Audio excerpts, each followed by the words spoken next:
Democracy के बारे में तो भी आपको पता रहना चाहिए। सो जो पहला टॉपिक है हमारा दैट इज असर। ठीक है, अब ये असर क्या है? असर क्या है? असर है annual status of education report. ठीक है, अब ये annual status of education report मतलब किसके बारे में बात हो रही है? यहाँ पे एजुकेशन के बारे में बात हो रही है। तो ऑब्वियस बात है इंडिया में एजुकेशन का सिनेरियो क्या है। अब कौन सा एजुकेशन की सिनेरियो की बात करता है ये रिपोर्ट? हायर एजुकेशन क्या नहीं, लोअर एजुकेशन, और लोअर एजुकेशन में भी elementary education. What is elementary education? हाँ, 10वीं मतलब पहली से लेके 8वीं तक। ठीक है, 8वीं या फिर 10वीं भी कह सकते हैं, but first standard to 8th grade तक का जो भी एजुकेशन होता है इसको क्या बोलते हैं? Elementary education. ठीक है, तो ऑब्वियस बात है कौन सा रिपोर्ट है? Annual status of education report 2021। अभी 22 का आने का है। अब ये 21 मतलब क्या? ऑब्वियस बात है बेटा, इसमें क्या क्या बताया गया होगा कि कोविड का इंपैक्ट क्या हुआ। किसका इंपैक्ट? कोविड का एजुकेशन पे इंपैक्ट क्या हुआ, ये किस में बताया गया है? असर रिपोर्ट में बताया गया है। तो ये रिपोर्ट हर साल में आती है। हर साल में ये अपना काम क्या है कि उसका डेटा नोट करके रखे, और हमको यही डेटा कहाँ पे लिख सकते हैं हम लोग? मेंस के एग्जामिनेशन में रेप्लिकेट कर सकते हैं। अभी पहली बात स्टार्टिंग कहां से करना कि ये रिपोर्ट निकालता कौन है? तो कौन निकालता है? प्रथम एजुकेशन फाउंडेशन निकालता है। असर सर्वे विच इज फैसिलिटेटेड बाय प्रथम education foundation is the oldest survey of its kind in the country. अब ये बेसिकली कोई गवर्नमेंट का सर्वे है क्या? अगर गवर्नमेंट का रहता तो सीधा सीधा गवर्नमेंट का नाम आता। For example NFHS, national family health survey, ठीक है, या फिर नेशनल स्टडी सर्वे, ऐसा कुछ तो भी सरकार निकालती। बट ये सर्वे कौन सा है? प्राइवेट एनजीओ, एक नॉन गवर्नमेंटल ऑर्गेनाइजेशन बॉडी निकालती है। उसमें भी असर सर्वे कौन निकालता है? Pratham education foundation. Second, it is well regarded for the range of insights it provides on the level of foundational learning at the elementary level. मतलब जो भी फर्स्ट स्टैंडर्ड से लेके 8वीं तक का जो भी लेवल ऑफ एजुकेशन इंडिया में है, या फिर कितने बच्चों को समझ में आ रहा है, कितने बच्चे गवर्नमेंट स्कूलों में दाखिल है, कितने बच्चे प्राइवेट स्कूलों में दाखिल है, ठीक है। या फिर अभी बहुत बार ऐसा आप सुनते हो कि कोई एजुकेशन मिनिस्टर या फिर कोई एजुकेशन ऑफिसर कोई स्कूल में चला जाता है फलाना फलाना, और उसको पूछ लेता है कि भाई ये स्पेसिफिक मुझे सेक्शन रीड करके दिखा। बच्चों को नहीं रीड करना आता है, बराबर बात है। तो ये भी कौन बताता है? ये असर में पता चलता है कि भाई कौन सी स्टैंडर्ड के बच्चों को कितना नॉलेज है, ठीक है। सो ये एलिमेंट्री लेवल का पूरा कवर करता है। तीसरा, ये कौन सा डेटा यूज करेगा बेटा? It uses census 2011 as the sampling frame and continues to be important national source of information about childrens foundation skill across the country. अब ये सेंसस क्या होता है? क्या होता है सेंसस? सेंसस मतलब जनगणना, ठीक है। अब ये जनगणना 10 साल में एक बार होती है, ठीक है। अभी जो पुराना वाला हमारा सेंसस है वो कब हुआ था? सेंसस 2011 में हुआ था। अब ऑब्वियस बात है कब होना चाहिए था? 21 में होना चाहिए था। हुआ क्या? नहीं हुआ। तो ऑब्वियस बात है अब ये जो 21 वाला सेंसस है अभी आने वाले साल में होगा, जब सिचुएशन एक बार नॉर्मलाइज हो गई। बट 10 साल में एक बार क्या होता है? जनगणना होती है। उसमें पूरी इंफॉर्मेशन क्या होती है? सरकार के पास में आ जाती है, और सरकार उसके बेसिस पे क्या करती है? अपने पॉलिसीज, ठीक है, जो भी सरकार की पॉलिसीज होती है, सरकार ने कितना खर्चा करना चाहिए, क्या करना चाहिए, कितना एजुकेशन पे पैसा डालना चाहिए, कहां से पता चलता है? सेंसस 2011 से अभी इन्होंने थोड़ा डेटा लिया है। अब कोविड-19 इंपैक्ट ऑन लर्निंग, असर ने कुछ कुछ चीजें नोट की है। अब उसमें पहला वाला जो क्या बोला है कि 16th edition of annual status of education report was release. The survey analyse the impact of कोविड-19 ऑन लर्निंग। कौन सा है? It shows an increase in dependence on a private tuitions and an absence of ready access to smartphones, ठीक है। समझ में आ रहा है क्या किया? पहला इन्होंने पहला क्या बोला है कि किस पे डिपेंडेंस बढ़ा है? प्राइवेट ट्यूशंस पे डिपेंडेंस बढ़ा है। और दूसरा क्या है कि स्मार्टफोन्स सबके पास अवेलेबल है क्या? नहीं है। बहुत सारे बच्चे ऐसे भी कि जिनके घर पे स्मार्टफोन नहीं है। अगर स्मार्टफोन है तो क्या नहीं था? इंटरनेट कनेक्टिविटी का प्रॉब्लम था। बिकॉज पिछले साल ही देखिए, पिछले साल से इंटरनेट के रेट्स भी क्या हो चुके हैं? बढ़ चुके हैं। तो एक problem. Second, special attention is needed to help make up for learning losses specially in the lowest classes. अब जो बेचारे पहली, दूसरी, तीसरी कक्षा में जो बच्चे हैं, इनके भी स्कूल आपने देखा होगा कि कैसे चल रहे थे? ऑनलाइन चल रहे थे। अब छोटे बच्चों का ऑनलाइन में कुछ मजा है क्या? नहीं है। या फिर उनको समझेगा क्या प्रॉपर मैनर में? नहीं समझेगा, मतलब फिर से प्रॉब्लम, ठीक है। सो अगेन ये जो लर्निंग एक गैप आया था, लर्निंग गैप मतलब क्या? टीचर तो पढ़ा रहा है बट बच्चों को समझ रहा है क्या?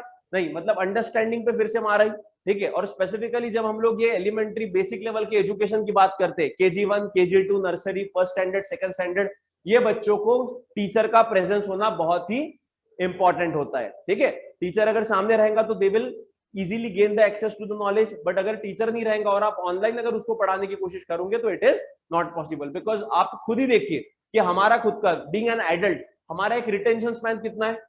जब भी हम लोग कोई वीडियो या फिर कोई लेक्चर सुनते हैं ऑनलाइन में, कितना है retention span? Max to max आधा घंटा, ठीक है, मैक्स टू मैक्स बोल रहा हूँ। आधे घंटे तक हम लोग चिपके रह सकते हैं मोबाइल के साथ। आप बच्चों को एक एक घंटे तक ये मोबाइल के सामने बैठा के दिखाओ, पॉसिबल होता है? नहीं होता है। Even number of schools tried this experiment with the childrens, but ultimately they have to back down. उनको ये करना पड़ा कि जान दो भाई, अटेंडेंस वगैरह कुछ कंपलसरी नहीं है, जितना वो बैठ रहा है उतना करने दो। तीसरा, अब की फाइंडिंग्स इसके क्या क्या है रिपोर्ट के? Increasing enrolment in government schools. अब क्या हुआ? फिर से अगेन कोविड-19 की सिचुएशन, जैसे ही कोरोना आ गया वैसे सरकार ने क्या कर दिया? लॉकडाउन लगा दिया। अब लॉकडाउन लगाने के कारण जिन भी लोगों के जॉब्स थे वो जॉब क्या हो गए? चले गए, ठीक है। और बहुत सारा जो लेबर क्लास था उसको भी प्रॉब्लम हुआ। अब जॉब जाने के कारण क्या हुआ? अर्निंग ही नहीं है, तो भाई प्राइवेट स्कूल में जिनके एडमिशन थे बच्चों के, उनके पेरेंट्स फीस पे कर पाएंगे क्या? नहीं कर पाएंगे। तो ऐसे कंडीशन में क्या हुआ कि मेजोरिटी ऑफ द जो पेरेंट्स थे जिनके बच्चे प्राइवेट स्कूल्स में पढ़ रहे थे, उन्होंने बच्चों को प्राइवेट स्कूल से निकाला और काय में डाला? Government school. तो वही बोल रहा है रिपोर्ट कि काय में एनरोलमेंट बढ़ा है, गवर्नमेंट स्कूलों में बच्चों का दाखिला बढ़ा है। कितना? There was an unprecedented jump in government school student and a 10-year low in a private school enrolment. मतलब 10 साल में सबसे कम एनरोलमेंट प्राइवेट स्कूलों में इस साल हुआ है, और सबसे ज्यादा एनरोलमेंट किसमें हुआ है? गवर्नमेंट स्कूलों में हुआ है। Second, a clear shift from a private to government school from 64.3% in 2018 to 65 to 70% in 2021। मतलब ओवरऑल अगर देखा जाए तो 2018 में कितने बच्चों का दाखिला था गवर्नमेंट स्कूल में? 64%, और 2021 में वही कितना हुआ? ऑलमोस्ट 70%। बराबर बात है। मतलब क्या है?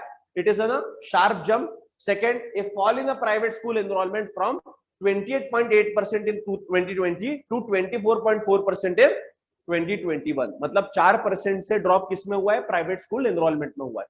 अब आप लोग बोलोगे कि सर ये डेटा हमको रटना पड़ता है क्या? बेटा ये डेटा एटलीस्ट वेगली हमको पता रहना चाहिए, not to be exact. Exactly पता नहीं भी रहा तो भी हमको ये पता रहना चाहिए कि भाई कितना परसेंटेज गिरा है, कितना परसेंटेज कम हुआ। ठीक है, समझ में आ रहा है? मतलब क्या है कि एनरोलमेंट किसमें बढ़ा है? गवर्नमेंट स्कूलों में दाखिला बच्चों का बढ़ा है और प्राइवेट स्कूलों में दाखिला कम हुआ है। कौन से टाइम में? कोविड के टाइम में। Second, tuition dependent. अब बहुत सारे बच्चों ने क्या कर दिया? भाई स्कूल नहीं चल रहे, ठीक है, स्कूल चल भी रहे तो कैसे चल रहे? ऑनलाइन चल रहे, और ऑनलाइन में समझने का प्रमाण कैसा था? बहुत ही कम था। तो ऐसे कंडीशन में मेजॉरिटी ऑफ द पेरेंट्स ने अपने बच्चों का क्या लगा दिया?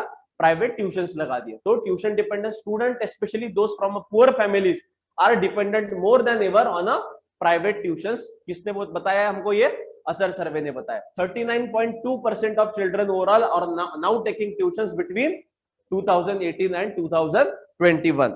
तीसरा, डिजिटल डिवाइड। क्या होता है डिजिटल डिवाइड? क्या होता है digital divide? Anyone online? What is digital divide? मेरे पास मोबाइल फोन है, आपके पास मोबाइल फोन नहीं है, ठीक है। मेरे पास इंटरनेट कनेक्टिविटी है, आपके पास इंटरनेट कनेक्टिविटी नहीं है। मेरे पास लैपटॉप है, आपके पास लैपटॉप नहीं है। अगर ऐसा सिनेरियो कहां पे आ जाता है तो हम लोग क्या कर सकते हैं? It is the clear cut example of a digital divide. क्या हुआ बेटा? अब वही सेम फिर से आ गए। गवर्नमेंट ने या फिर मेजोरिटी ऑफ द स्कूलों ने फोकस क्या पे किया? ऑनलाइन एजुकेशन पे किया। अब जब मेजोरिटी ऑफ द स्कूलों ने ऑनलाइन एजुकेशन पे फोकस किया, but at the same time सबके पास क्या? स्मार्टफोन था क्या? ठीक है। अगर घर में मिनिमम एक तो भी स्मार्टफोन होगा, बट वो स्मार्टफोन अवेलेबल भी होना चाहिए। अगर मान लीजिए पापा के पास उसके स्मार्टफोन है और उसके पिताजी सुबह ही काम को जा रहे हैं और शाम को आ रहे हैं, तो पॉसिबल है क्या वो बच्चे का ऑनलाइन एजुकेशन अटेंड करना? It is not possible. अब अगेन दूसरा प्रॉब्लम क्या था कि बहुत सारे बेचारे ऐसे भी गरीब लोग हैं कि जिनके पास स्मार्टफोन ही नहीं था, ठीक है। कुछ तो ऐसे भी केसेस सामने आए कि स्मार्टफोन तो है बट इंटरनेट पैक नहीं है। फिर तीसरे कुछ ऐसे भी केसेस आए कि इंटरनेट पैक भी है, स्मार्टफोन भी है, बट इंटरनेट कनेक्टिविटी नहीं है। बराबर बात है। अब ऐसे सिनेरियो कहां पे भी आ जाता है तो हम लोग उसको क्या कहते हैं? Digital divide. और ये स्पेसिफिकली कौन से रीजन में इंडिया में ज्यादा दिखने को मिला? रूरल रीजन में। कहां पे? Rural region. और रूरल रीजन में भी जो पुअर लोग हैं उनमें ज्यादातर हमको ये डिजिटल डिवाइड देखने को मिला। While the percentage of enrolled children having at least one smartphone at home has risen from 36.5% to 67.6%, मतलब लोगों के घर पे स्मार्टफोन तो गया है, बट प्रॉब्लम क्या है, अभी मैंने जो बताया कि कंटिन्यूस अवेलेबिलिटी होती है क्या, नहीं होती है। Second, only 19.9% of children in class 1 to 2 have access to the devices whenever they require. अब कितने लोगों के पास में स्मार्टफोन है, 67%। और जो पहली और दूसरी कक्षा में जो बच्चे हैं उनमें से कितने बच्चों को एक्सेस मिल रहा है मोबाइल का, only 19.9%। Again this is the problem कि भाई घर पे एक ही मोबाइल है तो कौन कौन इस्तेमाल करेगा। और दूसरी बात, अगर दो बच्चे होते हैं तो फिर से प्रॉब्लम, ठीक है। तीसरा, 1 in 3 children in classes 1 and 2 have never attended an in person class. मतलब अभी भाई दो ढाई साल तो उसमें गए, 2 साल तो स्कूल ही बंद थी। अब ऐसे कंडीशन में क्या, 3 में से एक बच्चे ने तो स्कूल ही अटेंड नहीं किया है, तो फिर से लॉस हो गया। नेक्स्ट आते हैं फॉलिंग बिहाइंड। मतलब क्या कि भाई बच्चों को, अगर मान लीजिए 6 स्टैंडर्ड का बच्चा है, वो 6 स्टैंडर्ड के बच्चे को चौथी का ही नहीं आ रहा है, बराबर बात है। हुआ है ऐसा, बहुत बहुत एग्जांपल सामने है कि भाई जो स्पेसिफिक स्टैंडर्ड में बच्चा है उसको तो उसी का तो आ ही नहीं रहा है, बट अगले वाले जो थे, पहले वाले जो स्टैंडर्ड का है उसका भी उसको नहीं आ रहा है। तो 65.4% teachers flag the problem of children being unable to catch up. क्या मतलब, बच्चे, भाई बच्चों को हम तो पढ़ा रहे हैं, बट बच्चे गेन कर रहे हैं क्या, हाँ बच्चे गेन नहीं कर रहे। क्यों नहीं गेन कर रहे, बिकॉज ऑलरेडी बच्चों का जो प्रीवियस नॉलेज था वो क्या हो गया है, वैनिश हो चुका है। तो ऑब्वियस बात है, फिर से, as one of their biggest challenges, which is also a warning that their learning outcomes are set to be affected unless addressed with urgency। ठीक है, प्रॉब्लम क्या हुआ भाई, स्कूल तो बंद थे, पूरा बंद था, और बच्चे घर पे पढ़ते हैं क्या, नहीं पढ़ते, छोटे छोटे बच्चे रहते हैं, माँ बाप कितना करेंगे। तो अल्टीमेटली क्या हुआ, it was a kind of an holiday for almost 1.5 years to the students. और फिर 1 साल बाद कहाँ पे कुछ प्राइवेट स्कूलों ने क्या किया, ऑनलाइन एजुकेशन करना शुरू कर दिया। अब ऑनलाइन एजुकेशन भी शुरू कर दिया, बट अगेन प्रॉब्लम वाज कि student was not catching up. ठीक है, अब मान लीजिए पूरे क्लास में अगर 30 बच्चे हैं और एक ही टीचर पढ़ाने वाला है, तो क्यों टीचर क्या 30 ऑल 30 स्टूडेंट्स की तरफ इक्वली ध्यान दे पाएगा क्या ऑनलाइन में, इट इज नॉट पॉसिबल। तो अल्टीमेटली क्या हुआ, जो होशियार बच्चे थे 2-3 बच्चे, उनको समझ में आ रहा है, और बाकी के बच्चों को समझ में आ रहा है क्या, नहीं आ रहा है। और अल्टीमेटली इसके कारण डिपेंडेंस काय पे बढ़ा, प्राइवेट ट्यूशंस पे बढ़ा। ठीक है, इवन आपके ही फैमिली में बहुत सारे आप देख सकते हो एग्जांपल, जैसे जो बाइजूस के वगैरह क्लासेस है, लोगों ने स्कूल में दाखिला होने के बावजूद भी वहां पे एडमिशन करवाए। व्हाइट हेड जूनियर नाम का एक ऐप है, ठीक है, व्हाइट हेड जूनियर, कोडिंग सिखाओ भाई, छोटे छोटे बच्चों को कोडिंग सिखाना। तो पेरेंट्स ने आउट ऑफ फ्रस्ट्रेशन एनरोलमेंट भी कर दिया कि चलो भाई कुछ ना करेगा, एटलीस्ट कोडिंग तो करके आएगा, समझ में आ रहा है। तो ये किसके बदौलत, because of this lacunas. Next आते हैं, अब ये चार्ट थोड़े देखो, percentage of children with access to smartphone कितना है। अगर ओवरऑल अगर देखिए, स्मार्टफोन एट होम कितने लोगों के घर पे है, 67.6%। कितने लोगों को ऑल टाइम एक्सेस मिल रहा है, कितने बच्चों को, 27% only, sometimes 47, and no access 26.1%। बराबर बात है। मतलब अब ये डेटा अपने को रटना नहीं है, डेटा कौन सा है वेगली हमको अंडरस्टैंड करना है कि भाई कौन सा कितना है, क्या है, उतना भी अगर ध्यान में रहा तो भी मोर देन सफिशिएंट। और ये फिर बाद में चैलेंजेस फेस्ड बाय टीचर्स। अब कौन से, पहली तो बात, कितने टीचर्स ने चैलेंज फेस किया ऑनलाइन एजुकेशन में, ऑलमोस्ट 70%। ठीक है, दूसरा लो अटेंडेंस, मतलब बच्चे अटेंड ही नहीं कर रहे। इवन आप लोग भी, अगर आपके घर पे छोटे बच्चे होंगे, सुबह 7-8 बजे का उनका सेशन रहता था, 8 बजे से लेके 12 बजे तक। अब 4 घंटा बच्चा ऑनलाइन के सामने, मोबाइल के सामने बैठाया जा सकता है क्या, नहीं बैठाया जा सकता। तो इट इज नॉट पॉसिबल। तो अगेन क्या हुआ, बच्चों को क्या, बच्चे वैसे ही सो के रह रहे, माँ बाप भी ध्यान नहीं दे रहे कि जानते भाई वैसे भी उसको समझ में नहीं आ रहा है, ऐसे भी नहीं समझ में आ रहा है। एंड लास्ट, एग्जाम्स भी जो भी हो रही है वो कैसे हो रही है, ऑनलाइन। और माँ बाप तो भाई ऐसे किताबें खोल के बैठते थे बाजू में लड़के के, बराबर बात है। इवन अभी ग्रेजुएशन के जो एग्जाम है, for example different kind of ये अपने यूनिवर्सिटीज के जो एग्जाम्स हो रहे हैं, इसमें भी बवाल खड़ा कर रखा है कि ऑनलाइन करो। क्यों ऑनलाइन करो, चीटिंग इजीली होता है, मार्क्स इजीली स्कोर मिल जाते हैं, और ऑफलाइन में बहुत मशक्कत होती है, बिकॉज पूरा का पूरा आंसर लिखना पड़ता है। ठीक है, so children unable to catch up कितने, 65.4% बच्चों को समझ में ही नहीं आ रहा है कि टीचर क्या पढ़ा रहे हैं। और कनेक्टिविटी इश्यूज कितने लोगों का है, 22। इवन आप लोगों ने भी बहुत सारे ऐसे कनेक्टिविटी के प्रॉब्लम्स आए थे उस टाइम पे। ठीक है, अब ये कनेक्टिविटी के प्रॉब्लम में कुछ कोकण का जो ये है कोस्ट है, वो कोकण में तो ऐसे था कि भाई लोगों के गांव माउंटेन्स के बीच में, तो लोगों को माउंटेन्स के ऊपर जाके क्या करना पड़ता था, ऑनलाइन लेक्चर्स अटेंड करना पड़ता था। तो ऐसे भी इश्यूज फेस करना उस टाइम पे देखा हम लोगों ने। चार्ट 3 आता है, percentage of children who receive help from family members. मतलब ये डिफरेंट जो क्लास के बच्चे किसने कितनी मदद ली फैमिली मेंबर से, वो सब बताया गया है। अब वे फॉरवर्ड क्या है। ठीक है, अब ओवरऑल तो प्रॉब्लम दिखा हमको कि भाई ये कोविड के कारण छोटे बच्चों का बहुत ज्यादा नुकसान हुआ है। छोटे मतलब ऑलमोस्ट फर्स्ट स्टैंडर्ड से लेकर 10th स्टैंडर्ड तक का। अब ऐसे कंडीशन में क्या क्या करना चाहिए सरकार ने? पहली तो बात है मल्टी प्राउंड अप्रोच होना चाहिए, एक flexible rescheduling of the academic time table. जैसे अभी क्या हो रहा है कि हमारे पूरे एजुकेशन का जो सिनेरियो है वो काय पे फोकस करता है? सिर्फ हमारा एजुकेशन परसेंटेज पे, मार्क्स पे फोकस करता है। ठीक है, अंडरस्टैंडिंग इतनी मैटर करती है क्या? हम लोगों के एजुकेशन सिस्टम में अंडरस्टैंडिंग इतनी मैटर नहीं करती। बच्चे भी क्या करते हैं, मेजोरिटी ऑफ द स्टूडेंट्स रट के आते हैं और एग्जाम दे देते हैं, और माँ बाप को अगर मार्क अच्छे मिले तो लगता है कि बच्चा क्या हो गया, पढ़ रहा है या फिर होशियार हो गया करके। But again this is a bad conception. ठीक है, सो इन्होंने वही बोला है कि भाई flexible rescheduling of the academic time table करो। क्या करो? एकेडमिक जो टाइम टेबल है, जैसे एक पहला सेमेस्टर होता है, दूसरा सेमेस्टर होता है, एग्जामिनेशन का जो शेड्यूल होता है, इसमें क्या करो आप, इसको फ्लेक्सिबल बना दो, इसमें इसको रीस्केड्यूल कर दो। जैसे कि एग्जाम को लो ही मत, क्या मत लो, एग्जाम लो ही मत। इवन बहुत सारे कॉलेजेस ने, स्कूल्स ने क्या कर दिया था, एग्जाम ड्रॉप आउट कर दिया था। ठीक है, अब भाई ऑलरेडी वो बच्चा 2 साल से घर पे है, 2 साल के बाद उसकी स्कूल खुल रही है, और अचानक से आप बोल रहे हो कि विद इन 1 और 2 मंथ हम लोग क्या करेंगे, एग्जाम लेंगे। बच्चा आएगा क्या स्कूल में? नहीं आएगा। अब भाई ठीक है, आप बोलोगे कि सर शहरों में जो माँ बाप रहते हैं वो तो बच्चे को मार मार के भेज देंगे, वो आ जाएगा, बट गांव का बच्चा आएगा क्या? नहीं आएगा। Again it will lead to the drop in enrolment.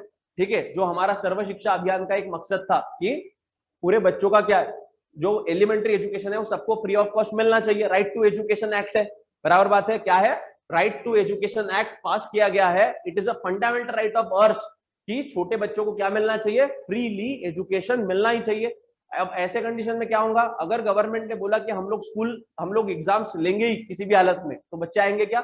नहीं आएंगे। Second, and exploring options in collaboration with schools, teachers and parents for providing access to education to larger section of students. मतलब क्या करना है, जितने भी अलग अलग सेक्शंस है, मतलब जो भी एजुकेशन के साथ रिलेटेड है, कौन कौन है, माँ बाप रहते हैं, बच्चा रहता है, टीचर्स रहते हैं, एंड स्पेसिफिकली स्कूल्स रहते हैं, इनके साथ क्या करो, डिस्कशन करो, डिलिबरेशन करो, और उसके बाद एक स्ट्रेटेजी बनाओ कि भाई बच्चों को कैसे पढ़ाना है। Next, making online education more effective. कैसे हो सकता है बेटा? Can anyone give me the example of any state which has done something innovative in education, in online education? कौन सा स्टेट का आप उदाहरण दे सकते हो क्या? Best example is Kerala. हाँ, केरला ने क्या किया, केरला ने पूरे भारत में एजुकेशन बंद था उस टाइम पे Kerala took the action, it took the leadership step. क्या किया उसने जो अपने टीवीज रहते हैं, ठीक है, टीवी सेट सबके घर पे रहता है, ऑब्वियस बात है आज के टाइम में ऑलमोस्ट गांव में 2 या 3 लोग मिलके एक टीवी तो है ही। ठीक है, गांव में भी है, शहरों में तो इंडिविजुअल टीवीज है। तो इन्होंने क्या किया, केरला गवर्नमेंट ने, जो भी स्कूल्स के लेक्चर्स थे, अब ऑनलाइन तो भाई नेट कनेक्टिविटी का एक बहुत बड़ा प्रॉब्लम है, तो नेट कनेक्टिविटी का प्रॉब्लम है ना, तो फिर क्या करते हैं, सीधा सीधा एजुकेशन या फिर लाइव लेक्चर्स कैसे टेलीकास्ट किए, वाया टीवी के जरिए टेलीकास्ट किए। अब D2H आपको पता है, D2H पता है क्या? Direct to home service. क्या रहता है D2H? Direct to home service. जो छतरी लगती है ना आपके घर पे, वो छतरी क्या होती है? D2H सर्विस होती है। अब ये ऑलमोस्ट गांव में आपको मिलेगा, हर गांव में हर घर पे भी D2H सर्विस अवेलेबल है। तो ऐसे कंडीशन में केरला ने किसका इस्तेमाल किया? इसी सर्विस का इस्तेमाल किया और लोगों तक क्या पहुंचाया? एजुकेशन पहुंचाया। बराबर बात है। दूसरी बात, केरला गवर्नमेंट ने ऑगमेंटेड रियलिटी का इस्तेमाल किया। किसका इस्तेमाल किया? Augmented reality. मतलब जो ऑफलाइन क्लासेस है उसमें क्या है, जैसा अगर मैं शेर दिखा रहा हूं तो यहाँ पे शेर दिखता है, ठीक है, उसको क्या बोलते हैं? Augmented reality. ठीक है, AR बोलते हैं। मतलब क्या, इससे एजुकेशन क्या होता है? इंटरैक्टिव होता है। तो वही है, shorter but quality discussions rather than a long hours of monotonous sitting and one way communication should be preferred। क्या बोला इन्होंने कि भाई जो 2-2 घंटे के आप लंबे लेक्चर्स आप ले रहे हो, उसके जगह पे आप क्या करो, 15-20 मिनट के सेशंस लो, 15-15 मिनट्स के सेशन में डिवाइड करो, ताकि बच्चे का क्या हो, अटेंशन स्पैन बढ़े और बच्चे को भी एक क्या हो, ईज मिले। बराबर है। बहुत सारे केसेस ऐसे भी सामने आए कि मेंटल हेल्थ को लेके भी बच्चों में प्रॉब्लम आने लगा। ठीक है, बच्चों के आंख चश्मे लगने लगे, बच्चों को मतलब हेल्थ प्रॉब्लम भी दिखने लगे। तो ऑब्वियस बात है, ये एक था। तीसरा क्या है? Focusing more on knowledge aspect. वही अभी मैंने जो बताया कि भाई हमारे यहाँ पे क्या है कि एजुकेशन का मकसद क्या होता है? सिर्फ मार्क्स। मतलब एक मेरिटोरियस, अगर मेरा बच्चा आता है तो बहुत अच्छी बात है, अगर वो मेरिट में नहीं आता है तो वो बुद्धू है। बराबर बात है। और कंपैरिजन बहुत होता है कि भाई बगल वाले को बच्चे को इतना मिला है, तेरे को इतना नहीं मिला, तो कैसा करेगा? तो ऐसे कंडीशन में वो नॉलेज का जो मेन पर्पस होता है, वो नॉलेज का मेन पर्पस क्या होता है, पीछे रह जाता है और मार्क्स की ही पूरा फोकस आता है। तो again education is not about competence but more about motivation. मतलब कंपिटिटिवनेस के लिए एजुकेशन नहीं है, बट किसके लिए, मोटिवेशन के लिए है। The students are mean to discover not just cover the syllabus. अब हमारे स्कूलों का मेन मकसद क्या होता है पूरे, अगर आप देखो इवन आप लोगों ने भी जो भी एक्सपीरियंस किया होगा, what is the main focus of our schools, syllabus complete करना। कैसे भी हो भाई सिलेबस कंप्लीट करो और काम निपटाओ। बट प्रॉब्लम इस पे ध्यान दिया जाता है क्या कि बच्चों की क्रिएटिविटी पे ध्यान दिया जाता है कि स्पेसिफिक बच्चा अगर ड्राइंग में अच्छा है तो टीचर उसको मार मार के ड्राइंग उसका छुड़वा देता है और उसको बोलता है कि भाई बाकी के सब्जेक्ट कर, होता है ऐसा, ठीक है। मतलब again the problem is what, again the problem कि हमारा जो एजुकेशन सेक्टर है वो प्रॉपरली स्टूडेंट के हिसाब से बना हुआ है क्या, नहीं बना हुआ है। अगेन क्रिटिकल एनालिसिस करना, अब बार बार ये वर्ड आता है हमारे इसमें कि क्रिटिकल एनालिसिस करो। आपने 3 इडियट्स देखा है, देखा है सब लोगों ने।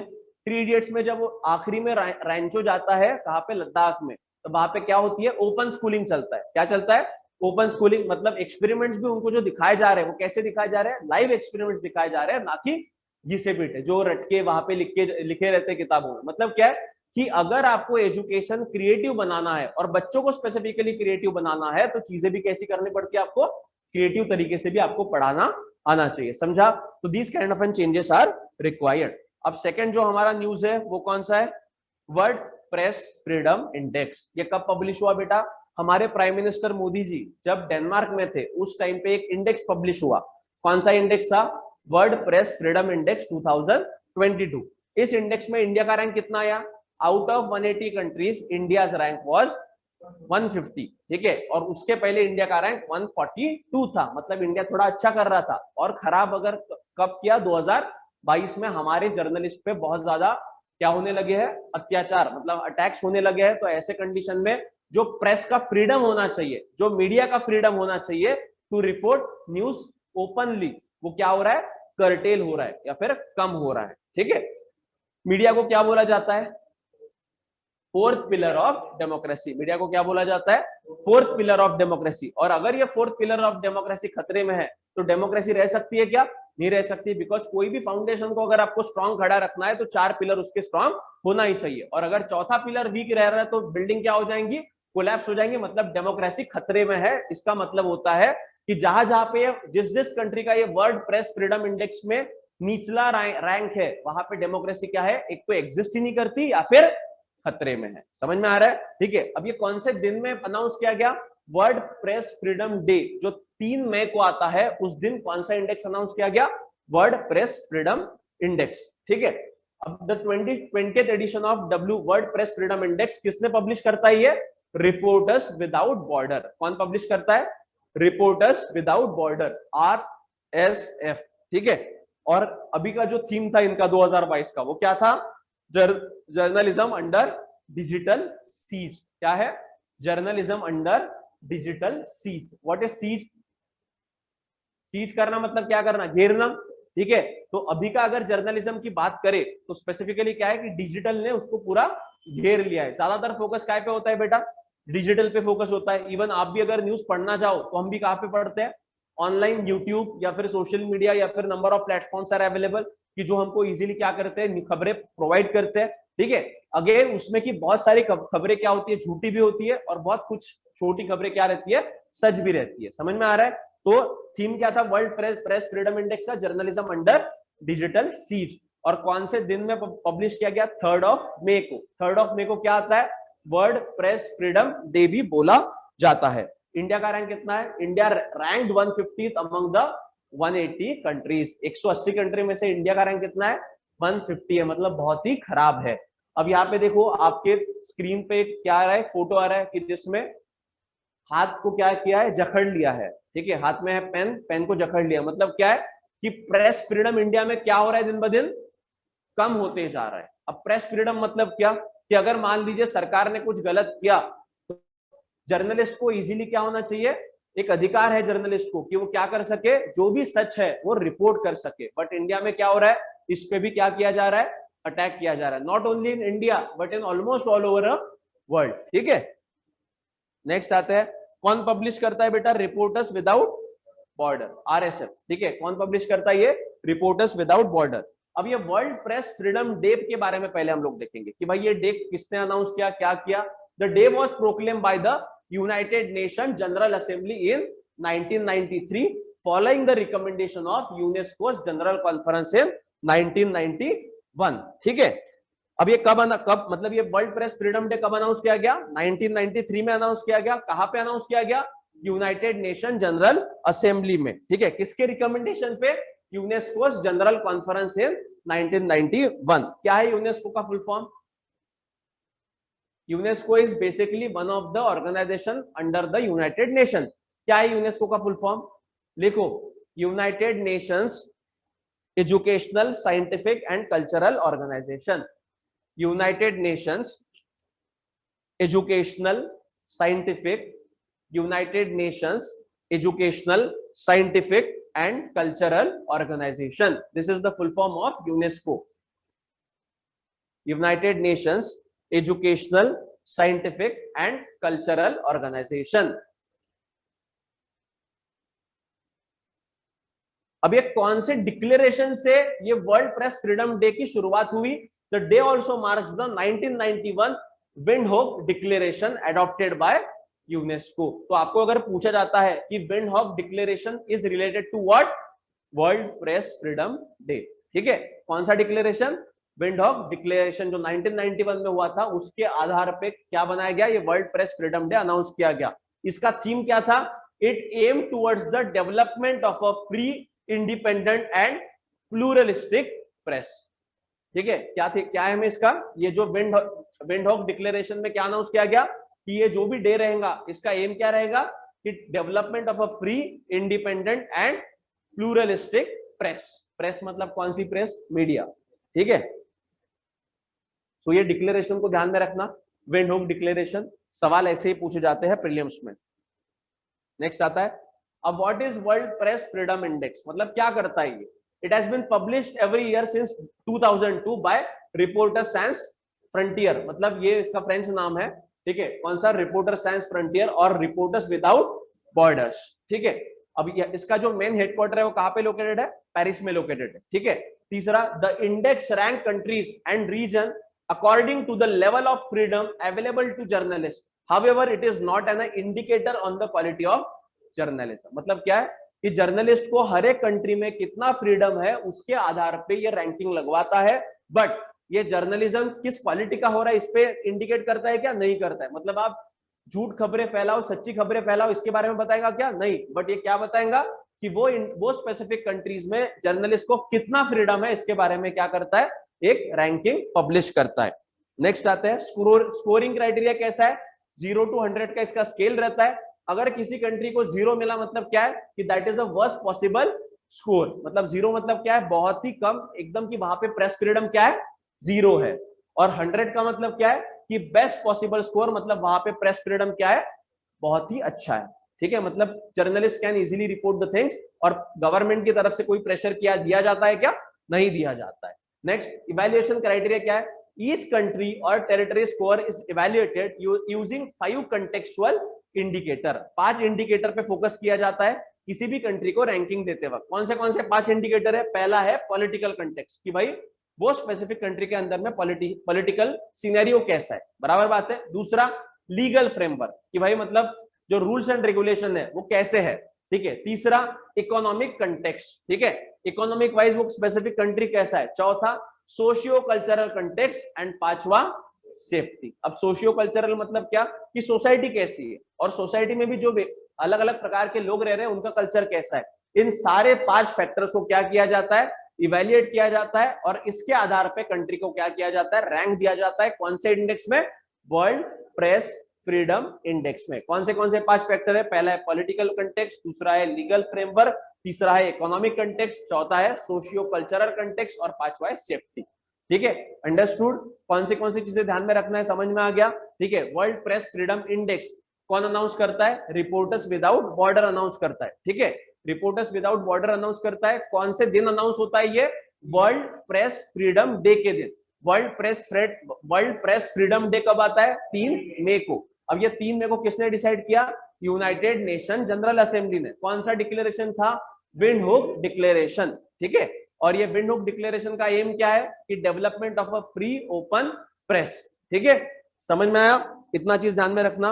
अब हमारे नेबर्स का रैंक कैसा कैसा है। अब ताजुब की बात ऐसी है कि जो चाइना है, चाइना का पहला रैंक कितना था 177, अभी कितना हो चुका है 175। मतलब क्या है, प्रेस फ्रीडम की तुलना में वहां पे क्या हुआ है, फ्रीडम मिल रहा है, थोड़ा बड़ा है।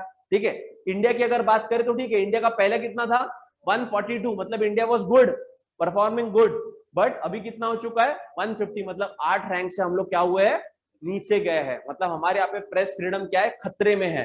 ठीक है, श्रीलंका की बात करें पहले कितना था 127, अभी कितना गया है 146। ठीक है, नेपाल की बात करें, नेपाल हैज इंप्रूव, पहले कितना था 106 रैंक था, अभी कितना है 76। भूटान का 33 66 65 था, अभी कितना है 33। मतलब ऑलमोस्ट अगर हमारे नेबरहुड की बात करें तो जो छोटे छोटे कंट्रीज है, Nepal Bhutan, they have perform well in terms of world press freedom index. मतलब वहां पे प्रेस को फ्रीडम ज्यादा है, कहा की तुलना में, इंडिया की तुलना में। कहा की तुलना में, इंडिया की। पाकिस्तान की बात करें तो पाकिस्तान का भी हाल बहुत खराब है, पहले रैंक कितना था 145, अभी कितना है 157। अफगानिस्तान तो छोड़ ही दो, पहले 122 था, अभी कितना है 156।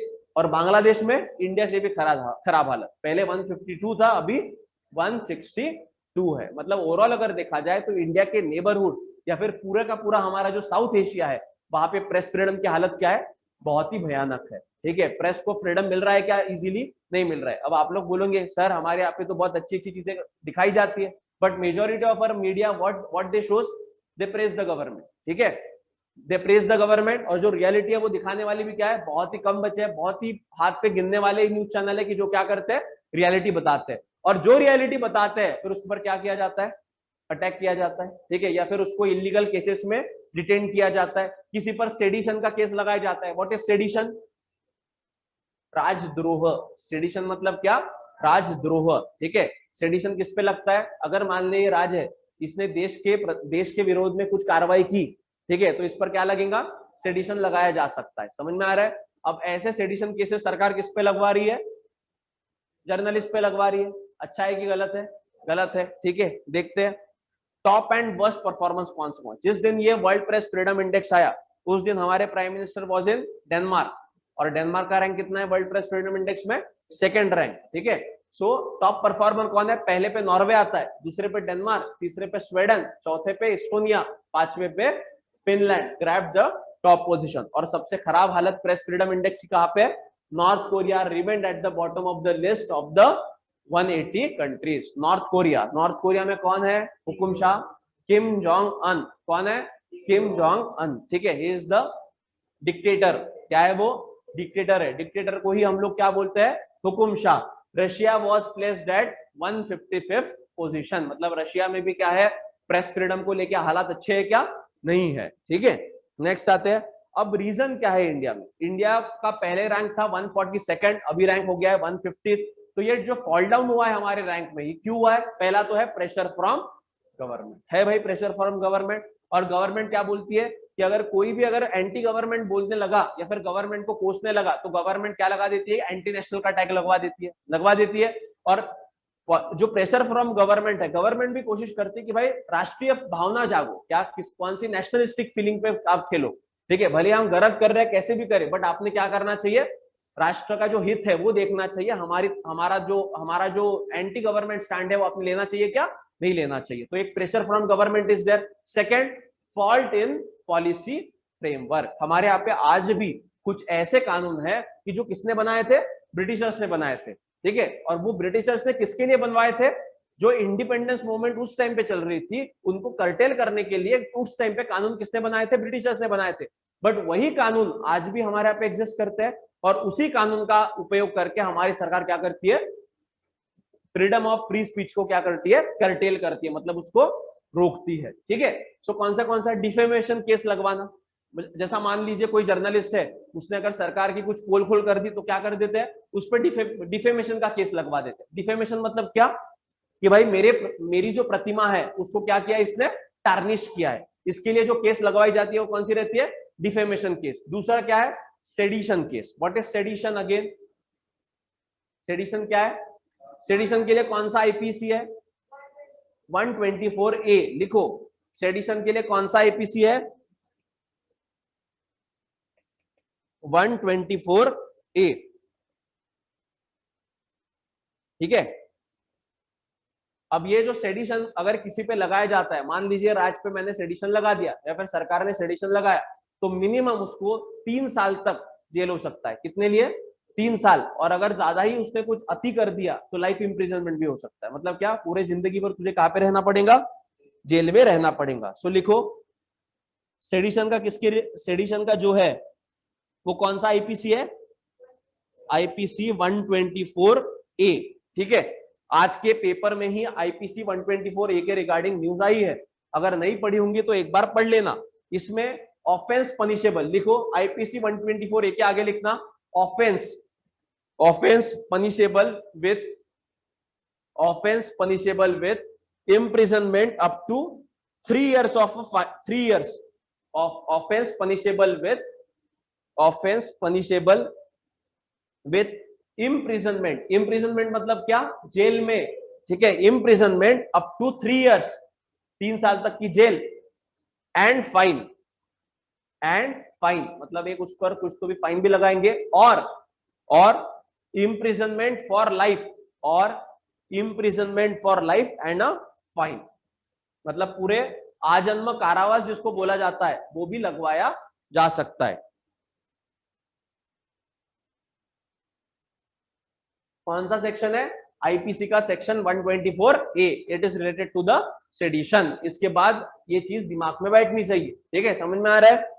उसके बाद आते हैं, अब सबसे ज्यादा सेडिशन के केसेस कौन से स्टेट ने लगाए हैं? उत्तर प्रदेश। उत्तर प्रदेश में पूरे 4 सेडिशन केसेस चल रहे हैं। उसके बाद नंबर आता है छत्तीसगढ़ का, और उसके बाद बाकी के जितने भी स्टेट्स है वो एक एक केस लगाए। महाराष्ट्र में कौन सा सेडिशन केस लगाया गया अभी रिसेंटली, और किसके लिए लगवाया गया? महाराष्ट्र में किस पे सेडिशन केस लगवाया गया रिसेंटली? 10-15 दिन ही हो गए। अरे राज ठाकरे पे नहीं लगवाया, किस पे लगवाया?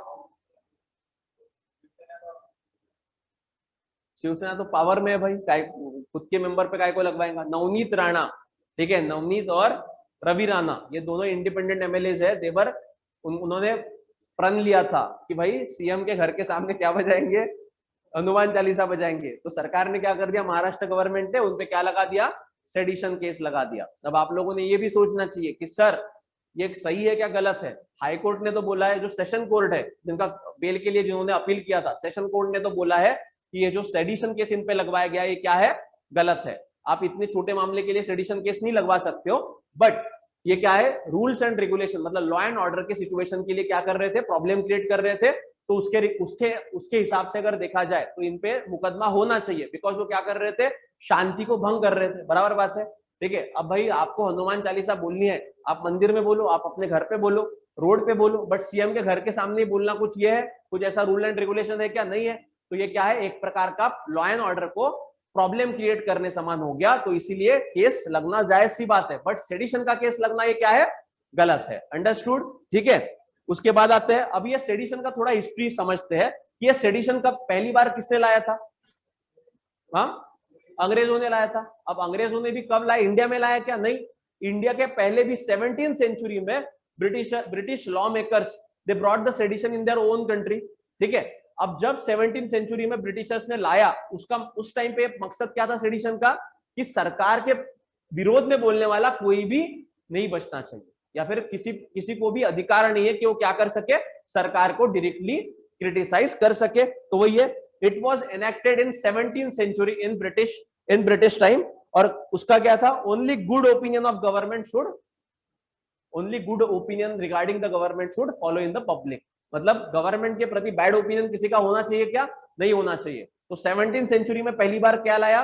ब्रिटिशर्स ने सेडिशन लॉ लाया, खुद के ही कंट्री में लाया। उसके बाद 1837 में थॉमस मैकॉले नाम का एक बंदा था। 1837 में इंडिया में कौन था? थॉमस मैकॉले करके एक था। आप जब मॉडर्न हिस्ट्री पढ़ोगे तो सर आपको पढ़ाएंगे। ठीक है। उसने फिर कोडिफिकेशन ऑफ लॉस किया इंडिया में। क्या किया? कोडिफिकेशन ऑफ लॉस किया 1837 में। तो उसमें फिर इंडियन लॉज में क्या लाया गया? पहली बार सेडिशन लाया गया कि अगर ब्रिटिश सरकार के अगेंस्ट में भारत में अगर कोई भी बोलेगा तो उस पर क्या, किसके तहत मुकदमा दर्ज होगा? सेडिशन के तहत। बट हाँ, क्या हाँ तो उसके विरोध में ही तो है ना।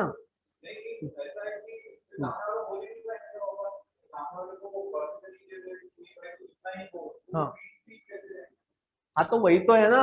अरे तो उसकी तो रिगार्डिंग है कि it is again freedom of free speech and expression, you have the right to criticise the government. ठीक है, तो इसीलिए तो बोला जा रहा है ना कि सेडिशन को निकालो करके।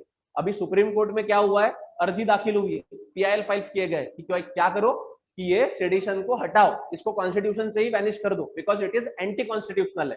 ठीक है, क्यों एंटी कॉन्स्टिट्यूशनल है?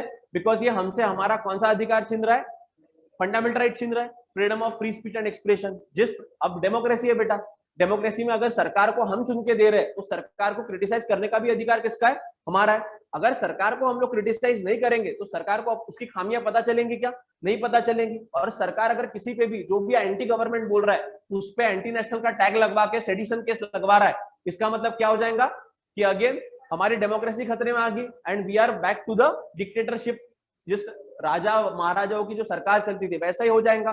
बराबर बात है। तो ये क्या है, सेडिशन गलत है। अब उसके बाद क्या हुआ, थॉमस मैकॉले ने क्या कर लिया, इंडियन लॉज में ला लिया, बट इंप्लीमेंटेशन नहीं हुआ था उस टाइम पे। मतलब एक्चुअल में इंप्लीमेंटेशन 1837 में नहीं हुआ। तो इंप्लीमेंटेशन कब शुरू हुआ, 1870 1870 में।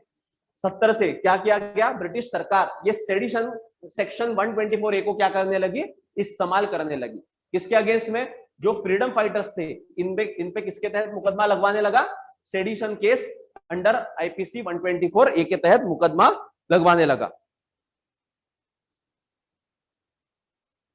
और इसको ही बोला जाता है सेडिशन को ड्रैकोनियन लॉ। कौन सा लॉ बोला जाता है, ड्रैकोनियन लॉ।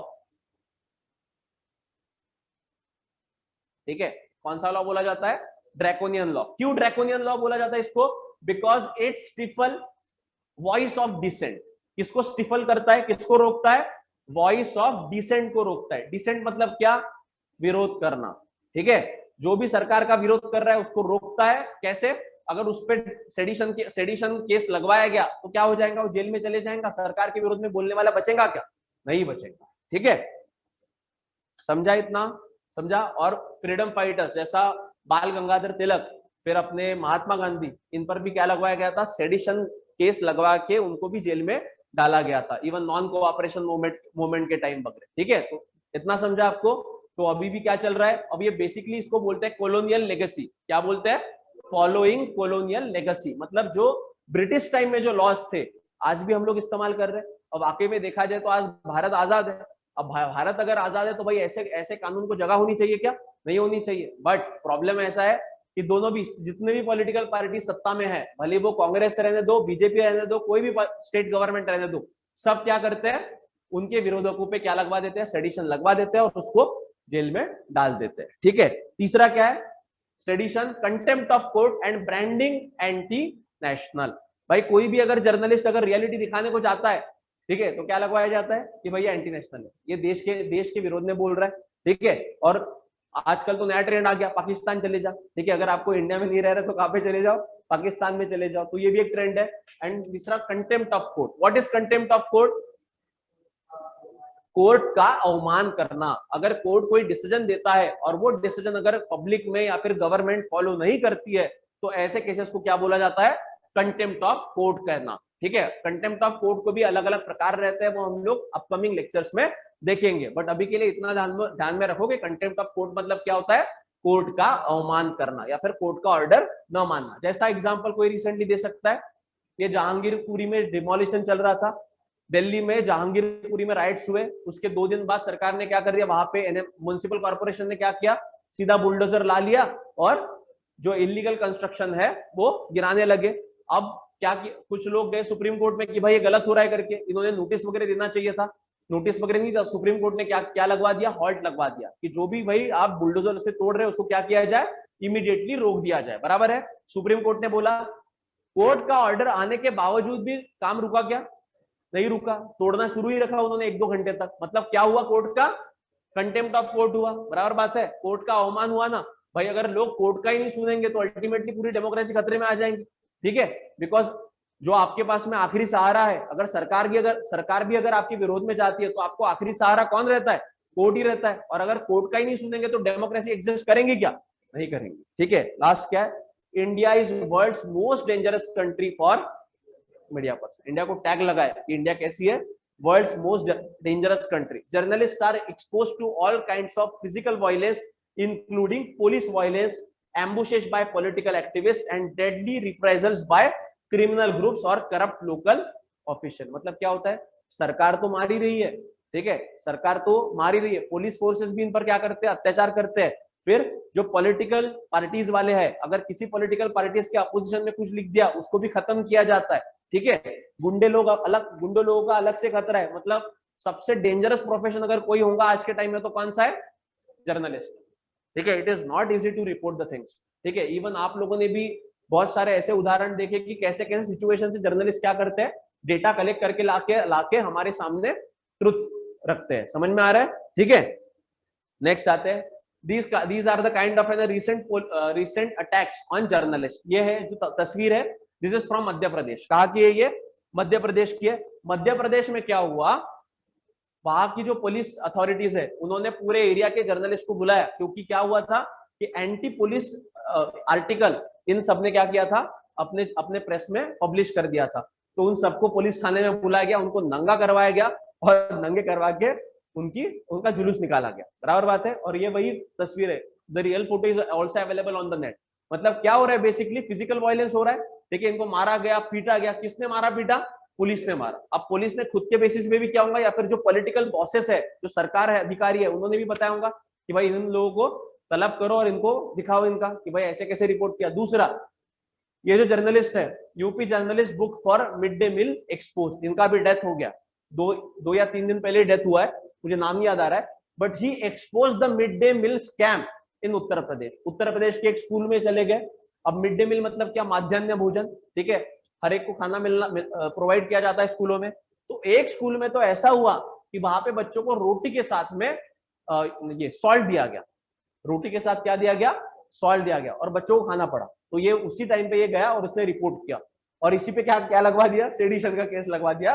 क्या कर रहा है भाई, ये लॉ एंड ऑर्डर की सिचुएशन में प्रॉब्लम क्रिएट कर रहा है, ये कर रहा है, वो कर रहा है। बट तब ये क्या कर रहा था, जर्नलिस्ट रियलिटी एक्सपोज कर रहा था। अब जो रियलिटी एक्सपोज करता है उसको क्या किया जाता है, अभी मैंने बताया, डिफेमेशन का केस लगवाना, सेडिशन का केस लगवाना और जेल में डाल देना। नीचे एक सिद्दीकी कप्पन करके एक जर्नलिस्ट है, यूपी में आपको पता है हाथरस का रेप हुआ था। यूपी में क्या हुआ था, हाथरस में रेप हुआ था वो बच्ची का। अब वो रेप को रिपोर्ट करने के लिए ये जर्नलिस्ट कहाँ पे जा रहा था, उत्तर प्रदेश में जा रहा था। जाते जाते ही उत्तर प्रदेश पुलिस ने क्या कर दिया, इसको अरेस्ट कर दिया under the case of unlawful activities prevention act. मतलब जैसा ये सेडिशन का केस कैसा है, उसी प्रकार एक कानून है, कौन सा है, यूएपीए। कौन सा है, यूएपीए। फुल फॉर्म क्या है, अनलॉफुल एक्टिविटीज प्रिवेंशन एक्ट। घर पे जाना और सर्च करना आपका होमवर्क है कि यूएपीए कानून क्या है।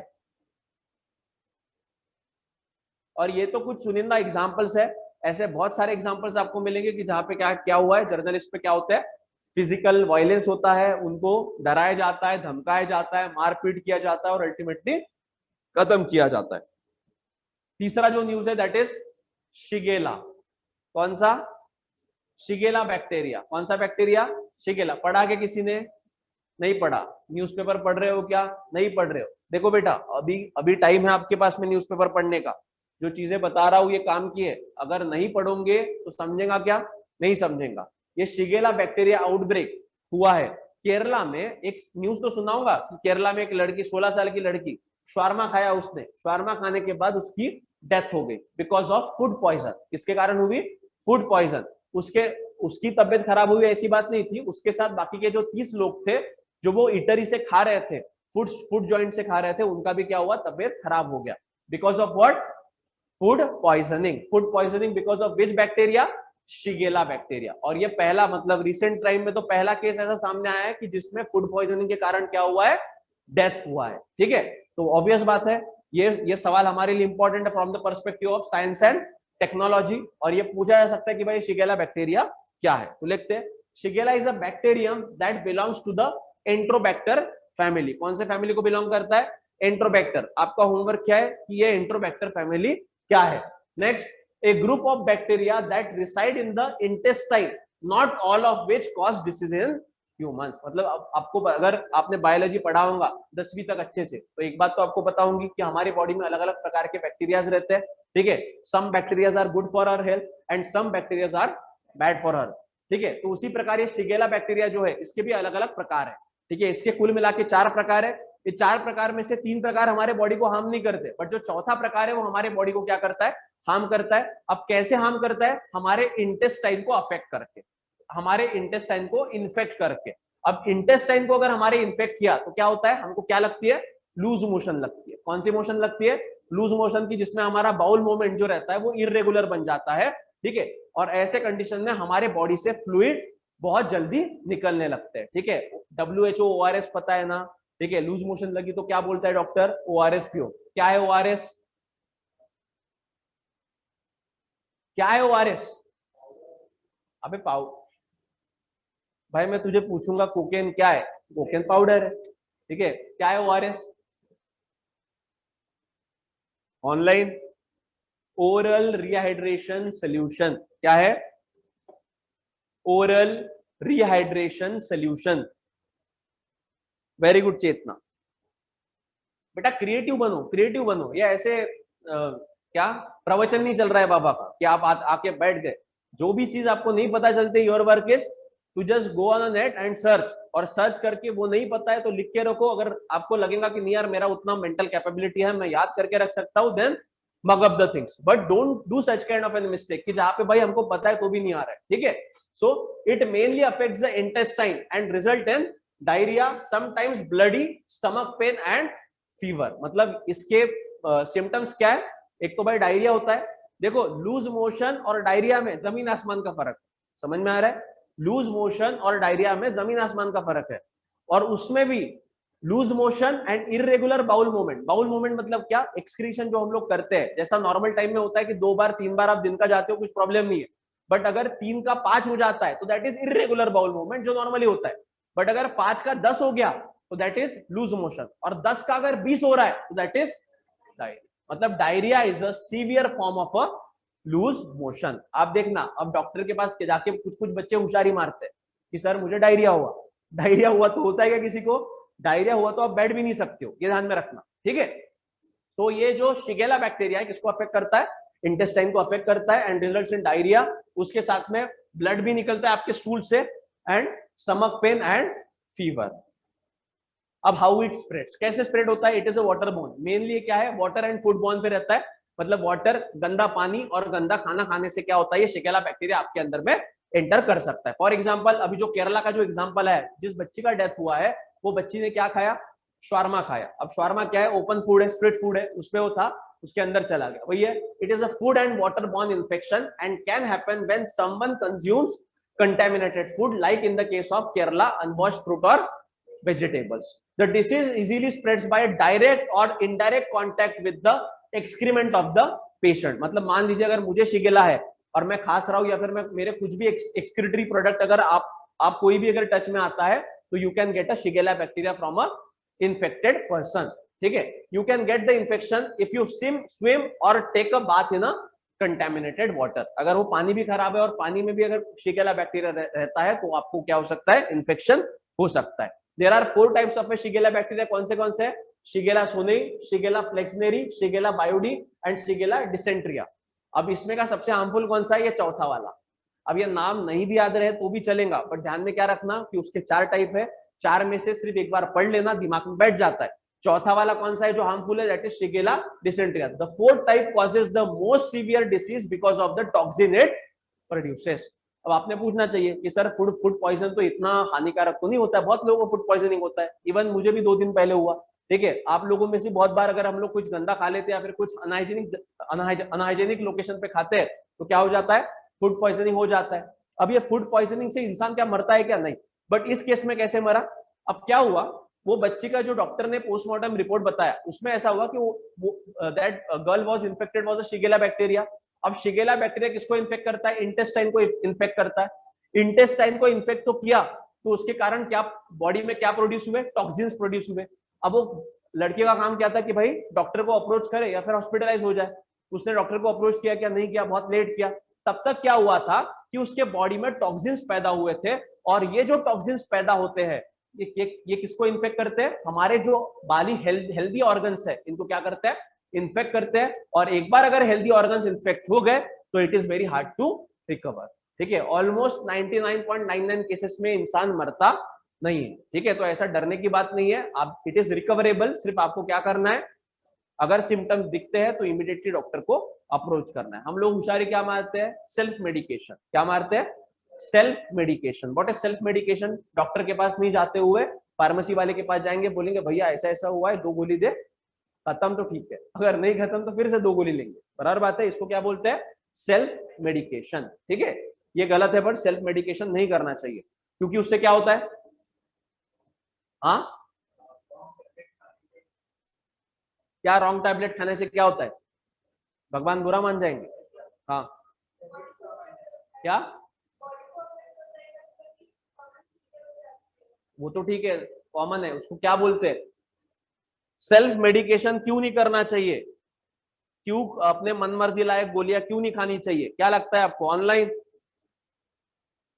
क्या होता है। अरे बेटा, अगर देखो, अगर मान लो जैसा इसने बोला कि आप गए फार्मेसी वाले के पास में, उसने आपको गोलियां दे दी, अब आपका जो स्पेसिफिक सिम्टम है, हर एक बंदे के अलग अलग सिम्टम रहते हैं। ठीक है, अब मुझे बताओ, उसने आपको जो गोली दी वो कॉमनली सबको दे रहा है, बट आपका कोई डिसीज अलग ही है। ठीक है, या फिर दूसरे कारण हुआ है, तो क्या होगा, आप तो गोली ले लोगे, अब गोली ले लोगे, बट आपका जो डिसीज है उसको उसके लिए वो गोली काम करेगा क्या, नहीं करेगा। मतलब कभी भी आप बेवजह क्या कर रहे हो, you are taking a tablet. ठीक है, एक बार आपने टैबलेट ले लिया, आपके बॉडी के अंदर गया, आराम तो नहीं होगा, बट क्या प्रॉब्लम हो जाएगा कि जब वो टैबलेट जिस डिसीज को ट्रीट करता है, वैसा वाला डिसीज अगर सामने जाके आपको हो गया और आपने ऐसी टैबलेट बहुत खा ली, तो क्या हो जाएगा, वो टैबलेट आपके बॉडी पे काम नहीं करेगा। इसको बोलते हैं एंटी माइक्रोबियल रेजिस्टेंस तैयार होगा। क्या तैयार होगा, एंटी माइक्रोबियल रेजिस्टेंस।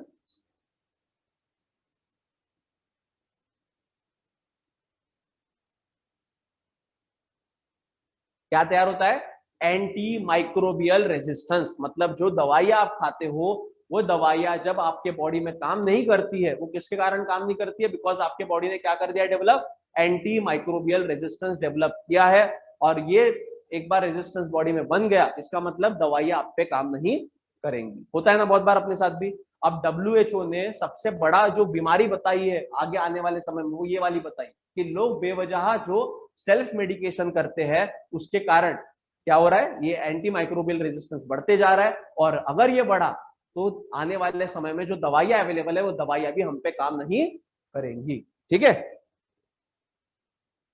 नेक्स्ट आते हैं, समझा, 4 प्रकार के शिगेला बैक्टीरिया है, इसमें का सबसे डेंजर कौन सा है, चौथा वाला है शिगेला डिसेंट्रिया। ठीक है, shigella outbreaks appears to be exaggerated during pregnancy and in children under 5 years of age. ज्यादातर ये किसमें दिखाया जाता है, जो महिला प्रेग्नेंट रहती है, प्रेगनेंसी के टाइम में दिखता है, या फिर 5 साल से जो छोटे बच्चे रहते हैं उनको देखना, दस्त हो जाते हैं। ठीक है, क्या हो जाते हैं, दस्त।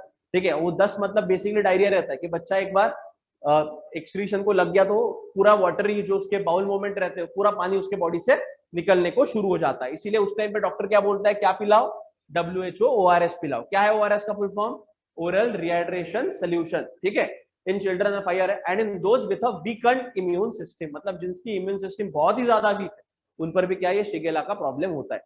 बहुत सारे केसेस ऐसे भी होते हैं कि जिनमें शिगेला बैक्टीरिया हमारे बॉडी के अंदर रहता भी है, but because of strong immune system हमारी बॉडी क्या करती है, उसको फाइट कर लेती है और हम पर कुछ इफेक्ट नहीं होता है ज्यादातर लोगों में। अब what precaution should we take, क्या प्रिकॉशंस लेना चाहिए, पहली बात तो अनहाइजीनिक जगह पे मत खाओ, गंदा पानी गंदा खाना मत खाओ। ठीक है, जो गंदा पानी है उसमें भी आप स्विमिंग मत करो। तो वही है, the measures to prevent shigella infection are the same as that of other food and water borne infection. Cholera कैसे होता है, फूड एंड वाटर बॉर्न है। टाइफाइड कैसे होता है, फूड एंड वाटर बॉर्न है। Wash your hands thoroughly before and after a meal, आज का ही WHO का एक रिपोर्ट आया है। ठीक है, WHO ने बोला है कि अगर आप खाने के बाद, सॉरी खाना खाने के पहले, खाने के बाद, बाउल मूवमेंट होने के पहले बाद, अगर आप अच्छे से हैंड वॉश करते हो तो ऑलमोस्ट 70% ऑफ डिसीजेस आपको कभी नहीं होंगे। ठीक है, मतलब अगर आपने हैंड वॉशिंग प्रॉपर रखा तो 70% डिसीजेस आपको होंगे क्या, नहीं होंगे। Wash your hands properly after a bowel movement, ensure the water that you drink is clean and the fruits and vegetables are fresh. और सबसे ज्यादा ये जो शिगेला बैक्टीरिया है काय पे मिलता है, मिल्क, चिकन एंड फिश, ये इजीली इन्फेक्ट हो जाते हैं। तो नॉनवेज खाना, बट कैसे खाना, अच्छी जगह पे खाना, और जहां पे परफेक्टली कुक्ड होता है चीजें वहां पे खाना। अब वो शावरमा में प्रॉब्लम क्या होता है, शावरमा कभी खाया है, ठीक है, तू वेजिटेरियन है, हाँ सॉरी, एक्सट्रीमली सॉरी। तो क्या होता है शावरमा में, तू पनीर वाला खाना बेटा। शावरमा में क्या होता है, वो अंदर का वो फ्लेम आते रहती है, पूरा 100% वो पकता है क्या, नहीं पकता है, ठीक है, 100% कुक होता है क्या, नहीं होता है। तो ऑब्वियस बात है उसमें कुछ कुछ बच जाता है, और ऐसे ही जगह पे कौन सर्वाइव कर लेते हैं, बैक्टीरिया सर्वाइव कर लेते हैं, ठीक है। तो मीट खाना, बट कौन सा खाना, 100% कुक्ड वाला। नेक्स्ट आते हैं, चौथा जो न्यूज है that is India Nordic countries bilateral talk. कौन से कंट्रीज, नॉर्डिक, अरे बायलैटरल नहीं, कौन से कंट्रीज पूछा, कौन से कंट्रीज है, नॉर्डिक कंट्रीज। नॉर्डिक कंट्रीज में कौन से कंट्रीज आते हैं, आपके स्क्रीन में मैप लगा, मैप पे मैंने लगाया है, कौन से है बेटा, Iceland, Denmark, Finland, Sweden and Norway, ठीक है। ऐसे मत देखो, ये कंट्रीज है, ठीक है, एग्जिस्ट करते हैं वर्ल्ड पे।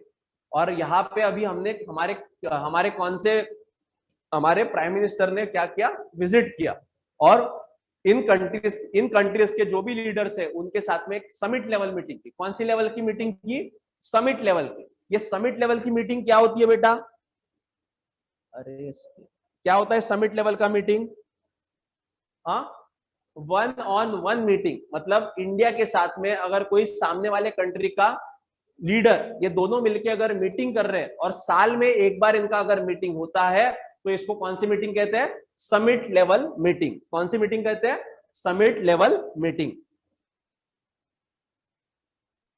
ठीक है। ये समिट का स्पेलिंग है SUMMIT। अब इंडिया ने इन कंट्रीज के साथ की, नॉर्डिक कंट्रीज। नॉर्डिक कंट्रीज कल जाके अगर आपको प्रीलिम्स में पूछा कि विच आर नॉर्डिक कंट्रीज, तो कौन से आते हैं, ये मैप ध्यान में ला लेना। अब ये, हाँ, कौन से कॉन्टिनेंट पे आती है ये कंट्रीज, अर्जेंटीना, यूरोप, अर्जेंटीना क्या है, कंट्री है, गुड, ठीक है। नीचे का कौन सा कॉन्टिनेंट है, साउथ पोल पे कौन सा कॉन्टिनेंट है, अंटार्कटिका, और नॉर्थ पोल पे कौन सा है, आर्कटिक, ठीक है, आर्कटिक ओशन है बेटा, ठीक है, कौन सा है, आर्कटिक ओशन है। अब ये जो स्पेसिफिक नॉर्डिक कंट्रीज है, ये कौन से कॉन्टिनेंट पे आती है, यूरोप में आती है, northern Europe, north east Europe, कौन सा यूरोप, नॉर्थ ईस्ट यूरोप में, सॉरी नॉर्थ वेस्ट यूरोप में आती है, ठीक है। इतना ध्यान में रखना। कौन से फिर से, Iceland, Denmark, Finland, Norway, Sweden, ठीक है। और कोई बचा क्या, हाँ, Norway, Sweden, Finland, Denmark and Iceland. अब दूसरी बात, एक 2016 में सवाल पूछा गया था, 2016 की प्रीलिम्स में एक सवाल पूछा गया था।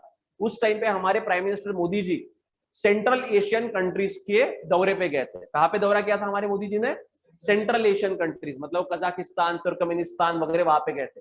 तो सवाल ये पूछा गया था कि मोदी जी पहले कंट्री में कौन से गए, क्रोनोलॉजिकली बताओ, कि एक से दूसरा, दूसरे से तीसरा, तीसरे से चौथा, कहां पे गए, क्रोनोलॉजी क्या करो बताओ। ऐसा सवाल कब पूछा गया था, 2016 में। आपको लगेगा कि सर वो मोदी जी को देख के सवाल पूछा, नहीं बेटा, वो सवाल किसके रिलेटेड था, ज्योग्राफिकल लोकेशन के रिलेटेड सवाल था।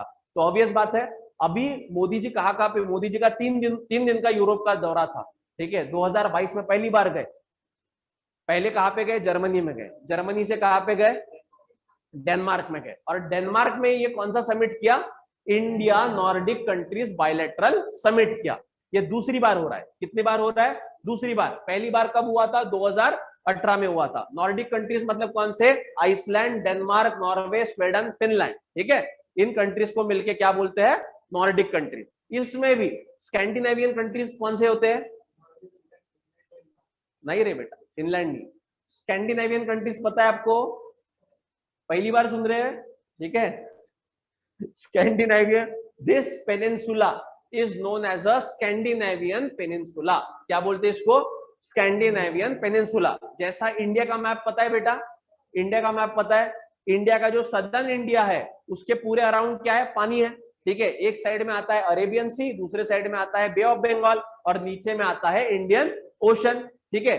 तो ऐसा लैंडमास कि जो कंप्लीटली सराउंडेड किससे है, पानी से है, ठीक है, ऐसे को क्या बोलते हैं, पेनिनसुला कहा जाता है। क्या कहा जाता है, पेनिनसुला कहा जाता है। जैसा देखो यहाँ पे ये पूरा क्या है, एक लैंड मास है और कंप्लीटली कवर्ड किससे है, पानी से। समझ में आ रहा है, इसको कौन सा पेनिनसुला कहते हैं, स्कैंडिनेवियन पेनिनसुला।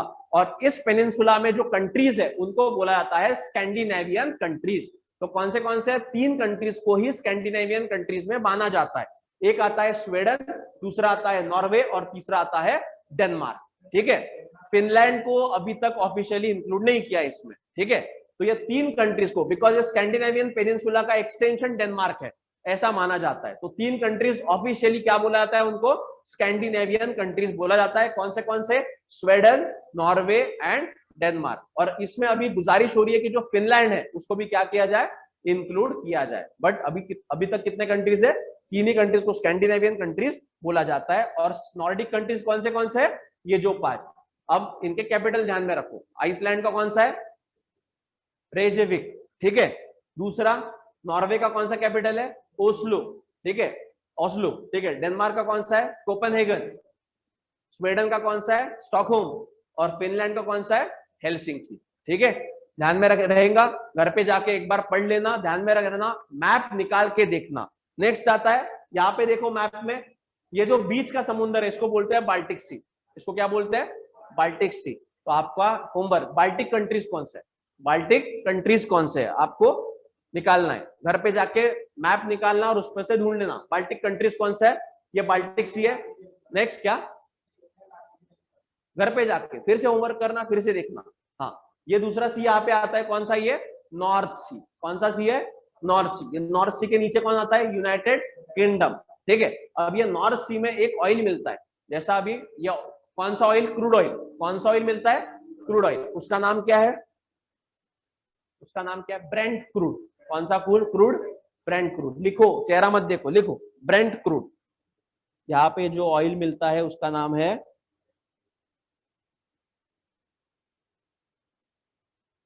Brent crude. ठीक है, ये नाम है ऑयल के, अलग अलग ग्रेड रहते हैं ऑयल के, उसके हिसाब से उनको नाम दिए गए। तो क्या, हाँ, वो बेसिकली जो प्राइसेस डिसाइड होते हैं फिर उसको इंडेक्स के इसमें निकालते हैं। बेसिकली क्या होता है, विस्कोसिटी वगैरह देखी जाती है ऑयल का।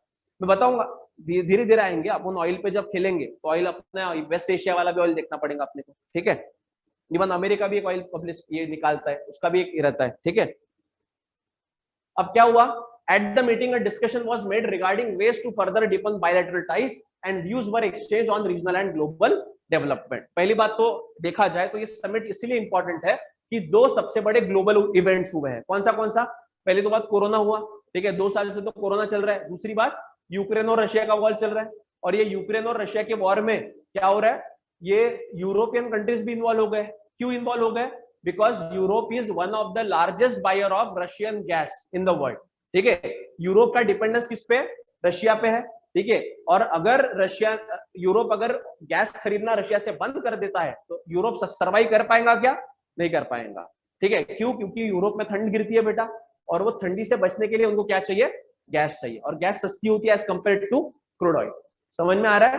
तो अभी ये मसला बहुत ज्यादा कॉम्प्लिकेट होते जा रहा है, because majority of the European countries are from the side of Ukraine. वो बोल रहा है कि यूक्रेन का बराबर है, और कौन गलत कर रहा है, रशिया गलत कर रहा है। और इंडिया पे लोग क्या कर रहे हैं, प्रेशर डालने की कोशिश कर रहे हैं कि क्या करो, आप भी रशिया को क्रिटिसाइज करो, रशिया के अगेंस्ट में आप स्टैंड लो। समझ में आ रहा है। इसके लेके चलते ये मीटिंग बहुत ही इंपॉर्टेंट है। The meeting was organised on the sideline of the second India Nordic summit in the Danish capital Copenhagen. Danish मतलब कौन, डेनमार्क की कैपिटल कोपेनहेगन है, वहां पे मीटिंग हुआ। एरियाज ऑफ कोऑपरेशन क्या है, देखो ये घर पे जाके पढ़ लेना, शॉर्ट में बता देता हूं कि अगर ये जो नॉर्डिक कंट्रीज है, दीज आर डेवलप कंट्रीज। ये कैसी कंट्रीज है बेटा, डेवलप कंट्रीज है। इनके पास पैसा बहुत ज्यादा है, और सबसे इंपॉर्टेंट है कि इनके पास में टेक्नोलॉजी बहुत, modern advance technology easily available है। ठीक है, दूसरी बात, ये ग्रीन एनर्जी पे बहुत ज्यादा फोकस करते हैं। ये जो जितने भी नॉर्डिक कंट्रीज है, काय पे फोकस करते हैं, ग्रीन एनर्जी पे बहुत ज्यादा फोकस करते हैं। तो हमारा जो मेन कोऑपरेशन का सेक्टर है वो क्या है, ग्रीन एनर्जी। बिकॉज आज देखो ना, गवर्नमेंट ऑफ इंडिया के आप जितने भी अगर पॉलिसीज देखोगे तो ज्यादातर गवर्नमेंट काय पे फोकस कर रही है, इलेक्ट्रॉनिक व्हीकल पे फोकस कर रही है, सोलर एनर्जी पे फोकस कर रही है, विंड एनर्जी पे फोकस कर रही है, ताकि क्या हो, हमारा जो पोल्यूशन बढ़ रहा है वो क्या हो, कम हो। बट प्रॉब्लम ये है कि आज भी हमारा लगभग 75% ऑफ इलेक्ट्रिसिटी जनरेशन किससे होता है? कोल फायर्ड पावर प्लांट, मतलब कोयले पे डिपेंड है हम लोग 75%। सो हमको किसकी मदद लगेंगी? ऐसे कंट्रीज की मदद लगेंगी कि जिनके पास क्या है ऑलरेडी वो टेक्नोलॉजीज है, ठीक है। तो वही है, these include green partnership, digital and innovation economy, trade and investment linkages, sustainable development and collaboration regarding the Arctic region. Arctic ऊपर का जो रीजन है भाई वो भी अभी क्या है? खतरे में है। क्यों? Because of global warming the temperature is increasing, and when the temperature is increasing the Arctic and Antarctic region is at the worst phase. अगर भाई टेम्परेचर बढ़ती रहा तो क्या हो जाएगा? आइस मेल्ट होगा, और पूरा का पूरा आइस मेल्ट होगा तो क्या हो जाएगा? पानी का लेवल बढ़ेगा, मतलब इंडिया का जितनी भी शहरें लग के है वो क्या किसके नीचे आ जाएंगी?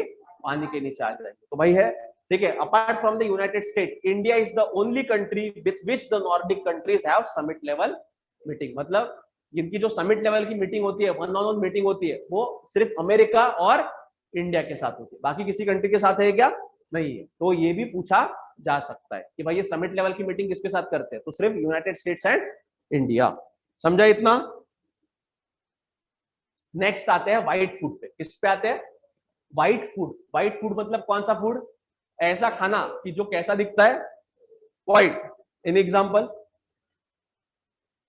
Any example of white food? Cheese, bread, ठीक है, burger, white pasta, white salt, white sugar. बराबर बात है। क्या है? When you finally see food joints opening post lockdown, ऐसा होता है?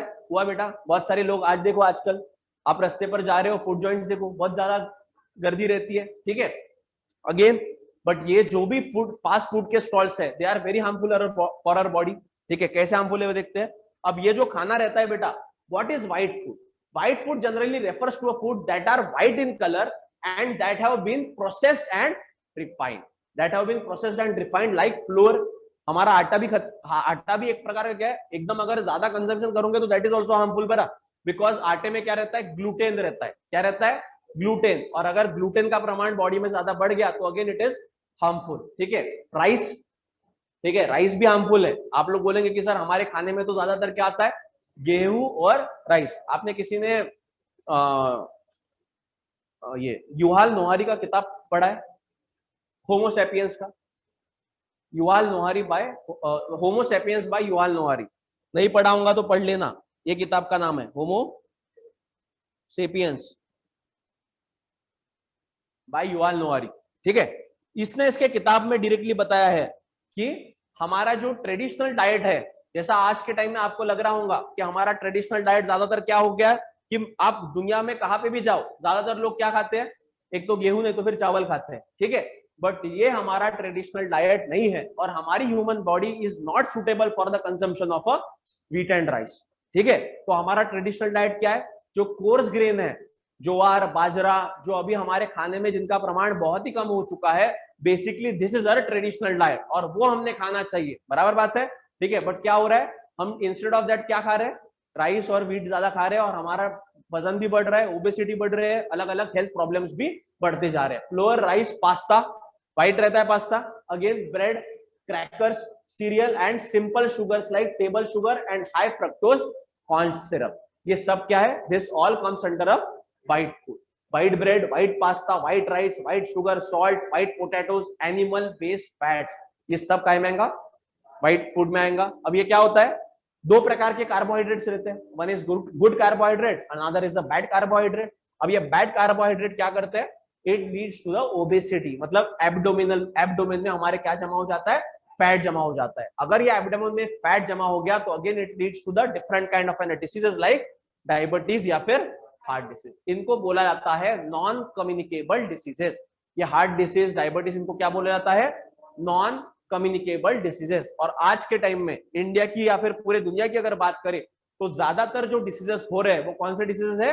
नॉन कम्युनिकेबल डिसीजेस, ठीक है। मतलब ये मेरे से आपको नहीं होंगे, बट अगर आपका खाना बराबर नहीं रहेगा तो आपको होने वाला है। Almost 60 to 70% of India population is at threat from non communicable diseases because of bad eating habits, ठीक है।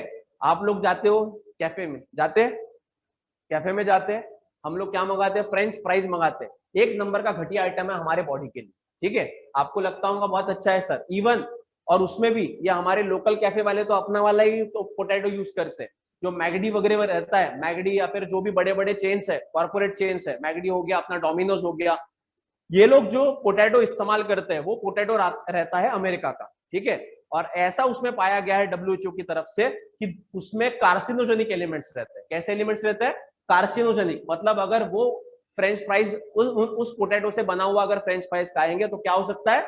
It may lead to the cancerous situation. एक दो बार खाने से नहीं होता है, कंटिन्यूस खाने से कैंसर भी हो सकता है, ठीक है। इवन आजकल आप ऐसे भी केसेस दिखोगे कि जहां पे भाई वो इंसान ने कभी बाप जन्म में उसने कभी सिगरेट नहीं पिया होगा, बट क्या होता है उसको भी कैंसर हो रहा है। तो कैसे हो रहा है?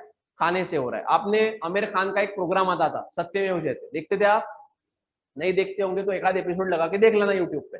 वहां पे उसने पंजाब के बारे में बताया था कि पंजाब को बोला, पंजाब और हरियाणा को बोला जाता है राइस बाउल ऑफ इंडिया, ठीक है। क्या बोला जाता है? राइस बाउल ऑफ इंडिया बोला जाता है। मतलब खाने का जो सबसे ज्यादा प्रोडक्शन है उस रीजन से होता है इंडिया में। बट सबसे ज्यादा कैंसर के केसेस भी कहां से निकल रहे हैं? पंजाब से निकल रहे हैं। क्यों निकल रहे हैं? बिकॉज वहां पे किसान क्या कर रहा है कि प्रोडक्शन का लेवल मेंटेन रखने के लिए ज्यादातर केमिकल फर्टिलाइजर का इस्तेमाल कर रहा है, और उसके कारण जितना केमिकल फर्टिलाइजर वो क्रॉप्स पे स्प्रे करेगा उसका कुछ परसेंटेज हमारे खाने में तो आ ही रहा है, बराबर बात है। और बेसिकली यही प्रॉब्लम कहां पे हो रहा है?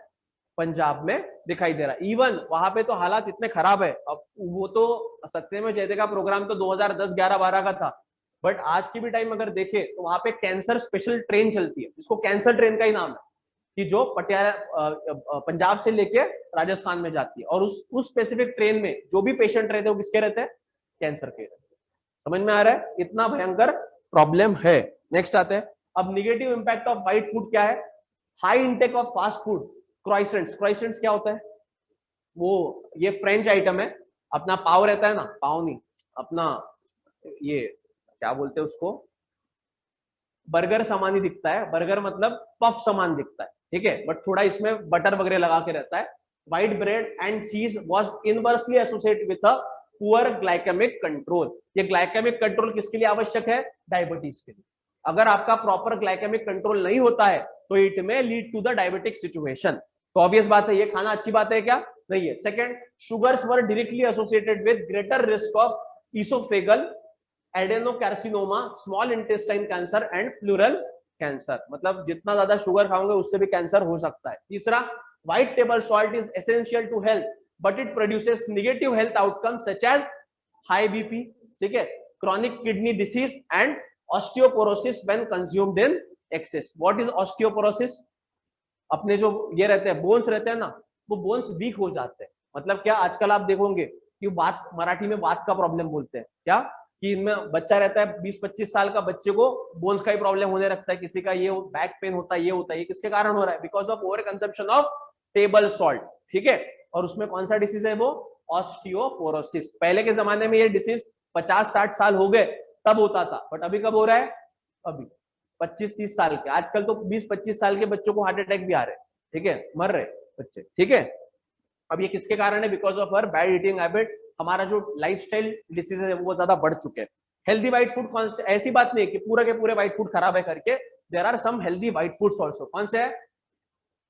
For example cauliflower, onion, potato, garlic, radish, mushroom, cashew and sesame seeds. ये व्हाइट कलर में तो दिखते हैं बट ये हेल्दी भी है। बट वही अगेन क्या लिमिटेशन है?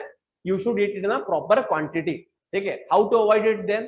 कैसे अवॉइड करना है व्हाइट फूड को? अभी मैंने जो बताया, भाई चावल आटे की रोटी ना खाते हुए मल्टीग्रेन रोटी खाओ, ठीक है, ज्वार बाजरे वाली रोटी खाओ। आजकल इवन लोगों के डाइट्स में ये वापस आ चुके हैं, ठीक है। दूसरा, intake of fruits instead of white sugar. भाई आपको मीठा खाना है ना तो पेड़े मिठाई वगैरह मत खाओ, क्या खाओ?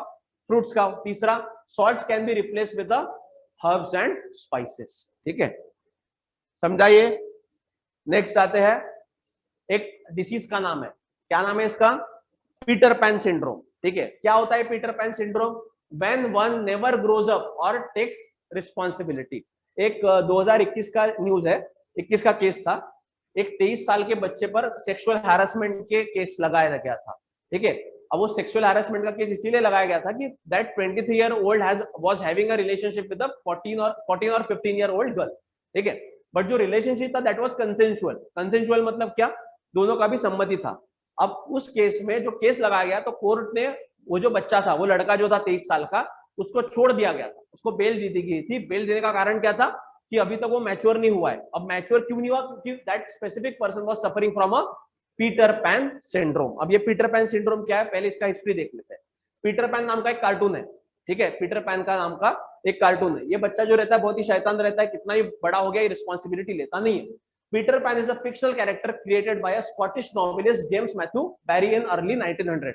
His character is one of a carefree young boy who never grows up. कैसा इसका कैरेक्टर? केयरफ्री यंग बॉय, कि वो कभी बड़ा बनता है क्या? नहीं बनता है। He features in several of Barry's book and plays and has since then been adapted as numerous films, television series and comics। मतलब आसान भाषा में पीटर पैन सिंड्रोम क्या है कि ऐसा इंसान कि जो भले ही फिजिकली तो बड़ा हो गया है बट मेंटली क्या है, अभी भी बच्चे समान हरकतें रहती है, सीरियसली कोई चीज लेता नहीं है, कोई रिस्पॉन्सिबिलिटी उसको लेना नहीं है, और सिर्फ जिंदगी में क्या करना है? मजा करना है। क्या करना है? मजा करना है। It is said that people who develop similar behaviours of living life carefree, finding responsibilities challenging in adulthood and basically never growing up suffer from a Peter Pan syndrome। समझा? पूछा जा सकता है कि भाई पीटर पैन सिंड्रोम क्या है? UPSC देखो ऐसे सवाल डायरेक्टली कभी पूछता नहीं है, बट एक आध बार गूगली मार दिया या फिर गूगली डाल दिया तो हमको ही पता रहना चाहिए ना कि भाई क्या है ये सिंड्रोम।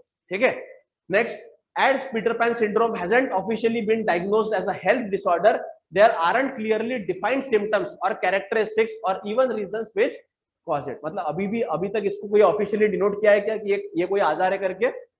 इसको एज अ डिसीज करके किसी भी ऑर्गेनाइजेशन ने अभी तक डिनोट नहीं किया। It is kind of an symptom, मतलब एक बोल सकते हैं कि it is kind of an disease. However according to helpline it could affect one's daily routine, relationship, work ethic and result in attitudinal change. ठीक है, बेस्ट एग्जांपल है मुन्ना त्रिपाठी। देखा है मुन्ना त्रिपाठी कौन से सीरीज का है? मिर्जापुर। मिर्जापुर अमेजॉन प्राइम पे सीरीज है, नहीं देखा होगा मत देखो, गंदी है। ठीक है, उसमें का एक बच्चा रहता है, मुन्ना त्रिपाठी नाम रहता है। पूरा उसका जो एटीट्यूड रहता है that is care free attitude, responsibility उसको लेना नहीं है, जिंदगी में सिर्फ मजा करना है, बाप का पैसा उड़ाना है, बस ऐसा एटीट्यूड रहता है। So that's why Munna Tripathi is also suffering from a Peter pan syndrome. Understood? ठीक है, इमोशनली इमैच्योर बिहेवियर। नेक्स्ट और आखिरी का जो न्यूज है हमारा that is centre for monitoring Indian economy. ठीक है, क्या है आखिरी का news? Centre for monitoring Indian economy, CMIE।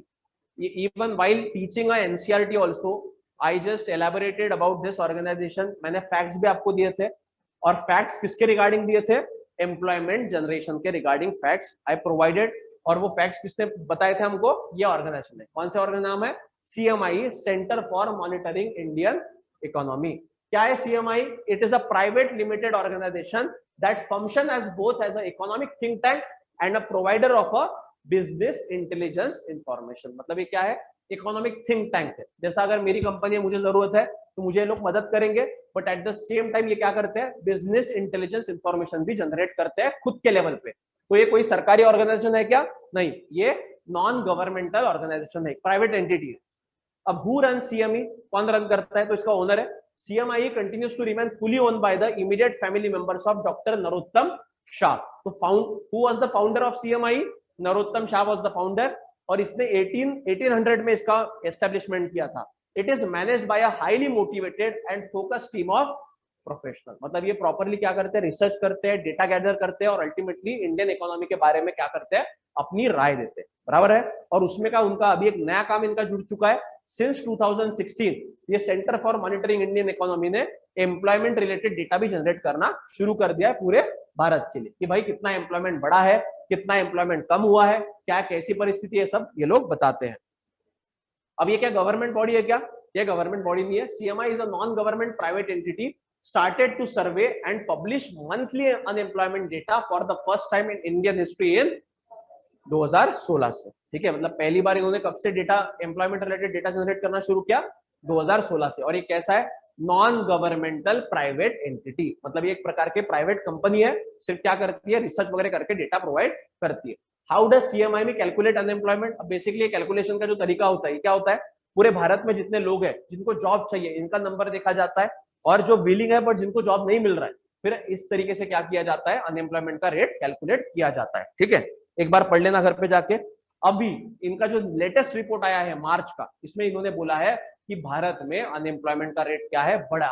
क्या है, बढ़ा है। ठीक है, और स्पेसिफिकली ये जो अनएम्प्लॉयमेंट का रेट है ये अर्बन रीजन में ज्यादा बढ़ा है as compared to rural. Rural region में अनएम्प्लॉयमेंट कम हो रही है, बट अर्बन रीजन में क्या हो रहा है, बढ़ रहा है। India's unemployment rate rose to 7.83% in April from 7.60% in March. Even ये तो परसेंटेज है। इवन उन्होंने ये भी बताया है कि बहुत सारे लोग तो निराश हो गए। क्या हो चुके हैं, निराश हो चुके हैं। निराश होना मतलब क्या, कि many of the youths who are in a working age, ठीक है, जिनको जॉब मिलना चाहिए, but they are not looking for a job also. मतलब मेजोरिटी ऑफ द यूथ क्या है, जॉब के लिए देख ही नहीं रहे। क्यों नहीं देख रहे, बिकॉज वैसे भी जॉब अवेलेबल नहीं है, और उनमें कैसा माहौल आ चुका है, निराशावादी का, एक depressed kind of an environment बन चुका है कि भाई जॉब तो मिल नहीं रहे, इतना तो पढ़ लिख गए, और जॉब के लिए अप्लाई करे तो भी नहीं हो रहा है, तो क्या करते हैं, जॉब नहीं रहते, ऐसे ही बेल्ले बैठे रहते हैं। इसको बोलते हैं, it is a clear cut sign of a depressed economy. इसको क्या, कौन सी इकोनॉमी बोलते हैं, डिप्रेस्ड इकोनॉमी। इकोनॉमी में जब कुछ भी नहीं होता है तो ऐसे इकोनॉमिक सिचुएशन को क्या बोलते हैं, डिप्रेस्ड इकोनॉमी। लिखो लिखो। Is it clear to everyone? ठीक है, समझा? देखो अभी आज के 60 टॉपिक है, 60 टॉपिक हम पीडीएफ आई विल शेयर। ठीक है, आपका काम क्या है, इसको अच्छे से पढ़ना। मैंने सिर्फ आपको एक फैक्चुअल चीजों के बारे में जैसा इंफॉर्मेशन है वैसा नहीं दिया है।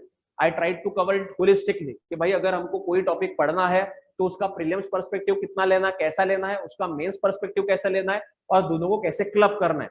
बहुत सारी चीजें ये ध्यान में रखना, बहुत सारी चीजें आपको पढ़नी पड़ेंगी, कुछ कुछ चीजें आपको रटनी भी पड़ेंगी।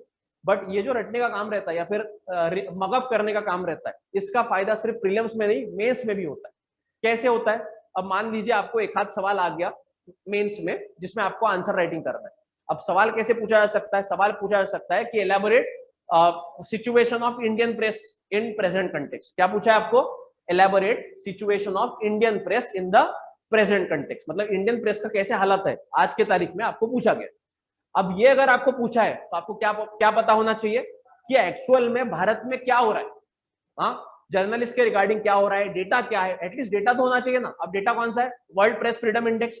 नहीं पूरे गांव भर के इंडेक्स पता है, बट मेजर इंडेक्स भी अगर हमको पता है कि in the recently publish world press freedom index, India's rank was 150 out of 180 countries. ठीक है, ऐसे में भी हम लोग बता सकते हैं कि भाई as compared to the last year India's rank has fallen down because of increasing attacks on journalist from different sources, जैसा गवर्नमेंट का प्रेशर है, जैसा कारण मैंने बताया, वो आप लिख सकते हो। समझ में आ रहा है कि नहीं आ रहा है? मतलब क्या है कि कोई भी टॉपिक को एनालाइज करते वक्त इतना सब ये पूरा ब्रॉडर पर्सपेक्टिव ध्यान में रखिएगा, और न्यूज पढ़ते वक्त यही तरीका अपनाने का। जितना काम का है उतना लेना, जितना काम का नहीं उतना स्किप कर देना। डेटा की अगर बात करें तो परसेंटेज एकदम एग्जैक्ट नहीं पता रहे तो भी चलेगा, बट नियर अबाउट, जैसा अगर 8% है तो नियर अबाउट 5% इतना इन्फ्लेशन चल रहा है, दैट इज ओके। बट अगर 8% है और आप बोल रहे हो 20%, इतना डिफरेंस नहीं होना चाहिए। तो एक वेगली परसेंटेज अगर थोड़ा भी अगर हमको आइडिया रहा तो भी चलेगा, बट एकदम ज्यादा उसमें वेरिएशन नहीं होना चाहिए। सिर्फ इतना ध्यान में रखो और इतना इसी तरीके से करंट अफेयर का करते रहो। ठीक है, we will continue it in the next week. Okay, किसी को कुछ doubt? I will share the PDF on the group.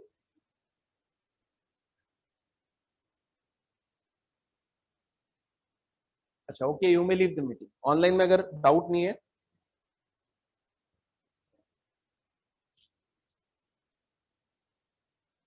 हाँ बराबर है चेतना, उससे ओबेसिटी भी बढ़ता है। वही मतलब कि डायबिटिक का जो पूरे कॉजेस है that leads to the glycaemic index, उसको रिलेट करता है। हम लोग एलैबोरेट करेंगे, साइंस एंड टेक्नोलॉजी के भी कुछ टॉपिक लेंगे। ऐसे भी कुछ सेशंस होंगे कि जिनमें सिर्फ एक ही टॉपिक लिया जाएगा और पूरा एलैबोरेशन होगा। जैसे कुछ कुछ ऐसे टॉपिक्स रहते हैं कि जो कम से कम 1 घंटा लगता है एलैबोरेट करने, तो ऐसे भी टॉपिक्स हमको ध्यान में रखना पड़ेगा, बिकॉज देखो ब्रॉडर पर्सपेक्टिव हमको क्लियर करना है। और आपका काम क्या है बेटा, आपका काम है कि आपको यूपीएससी कर रहे हो तो थोड़ा क्रिएटिव बनो, थोड़ा ये बनो, इंटेंशनिस्ट बनो, कि भाई अगर कुछ चीज पता नहीं चलती है तो हमारा काम है सीधा उसको सर्च करना और निकाल के लाना इन्फॉर्मेशन। जितना होमवर्क दिया है खुद के बेसिस पे करो, बार बार पूछूंगा नहीं किया कि नहीं किया। ठीक है, it is up to you, because ultimately exam किसको निकालना है, आपको निकालना है। ठीक है, और 3 to 5 के जो बच्चे हैं, कल आपका पेपर है, ऑफलाइन में आना है, कितने भी सवाल छुड़ाओ, बैठो वहां पे, 1 घंटे का पेपर दो और निकलो। ठीक है, बट सवाल छुड़ाना शुरू करो। अभी इसे नहीं छुड़ाओगे, बोलोगे कि सर पढ़ाई नहीं हुआ, ये नहीं हुआ, बेटा वो बेसिक क्वेश्चन है 9th और 10th स्टैंडर्ड एनसीईआरटी के। So please come and give the test, और टेस्ट देने के बाद फिर इवैल्यूएट करो। ठीक है, ठीक है, this is all for today, thank you very much. Online students you may leave the meeting. 3 से 5 वाले का तुम्हारा तुम्हारा रेगुलर चल रहा है।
क्योंकि अपना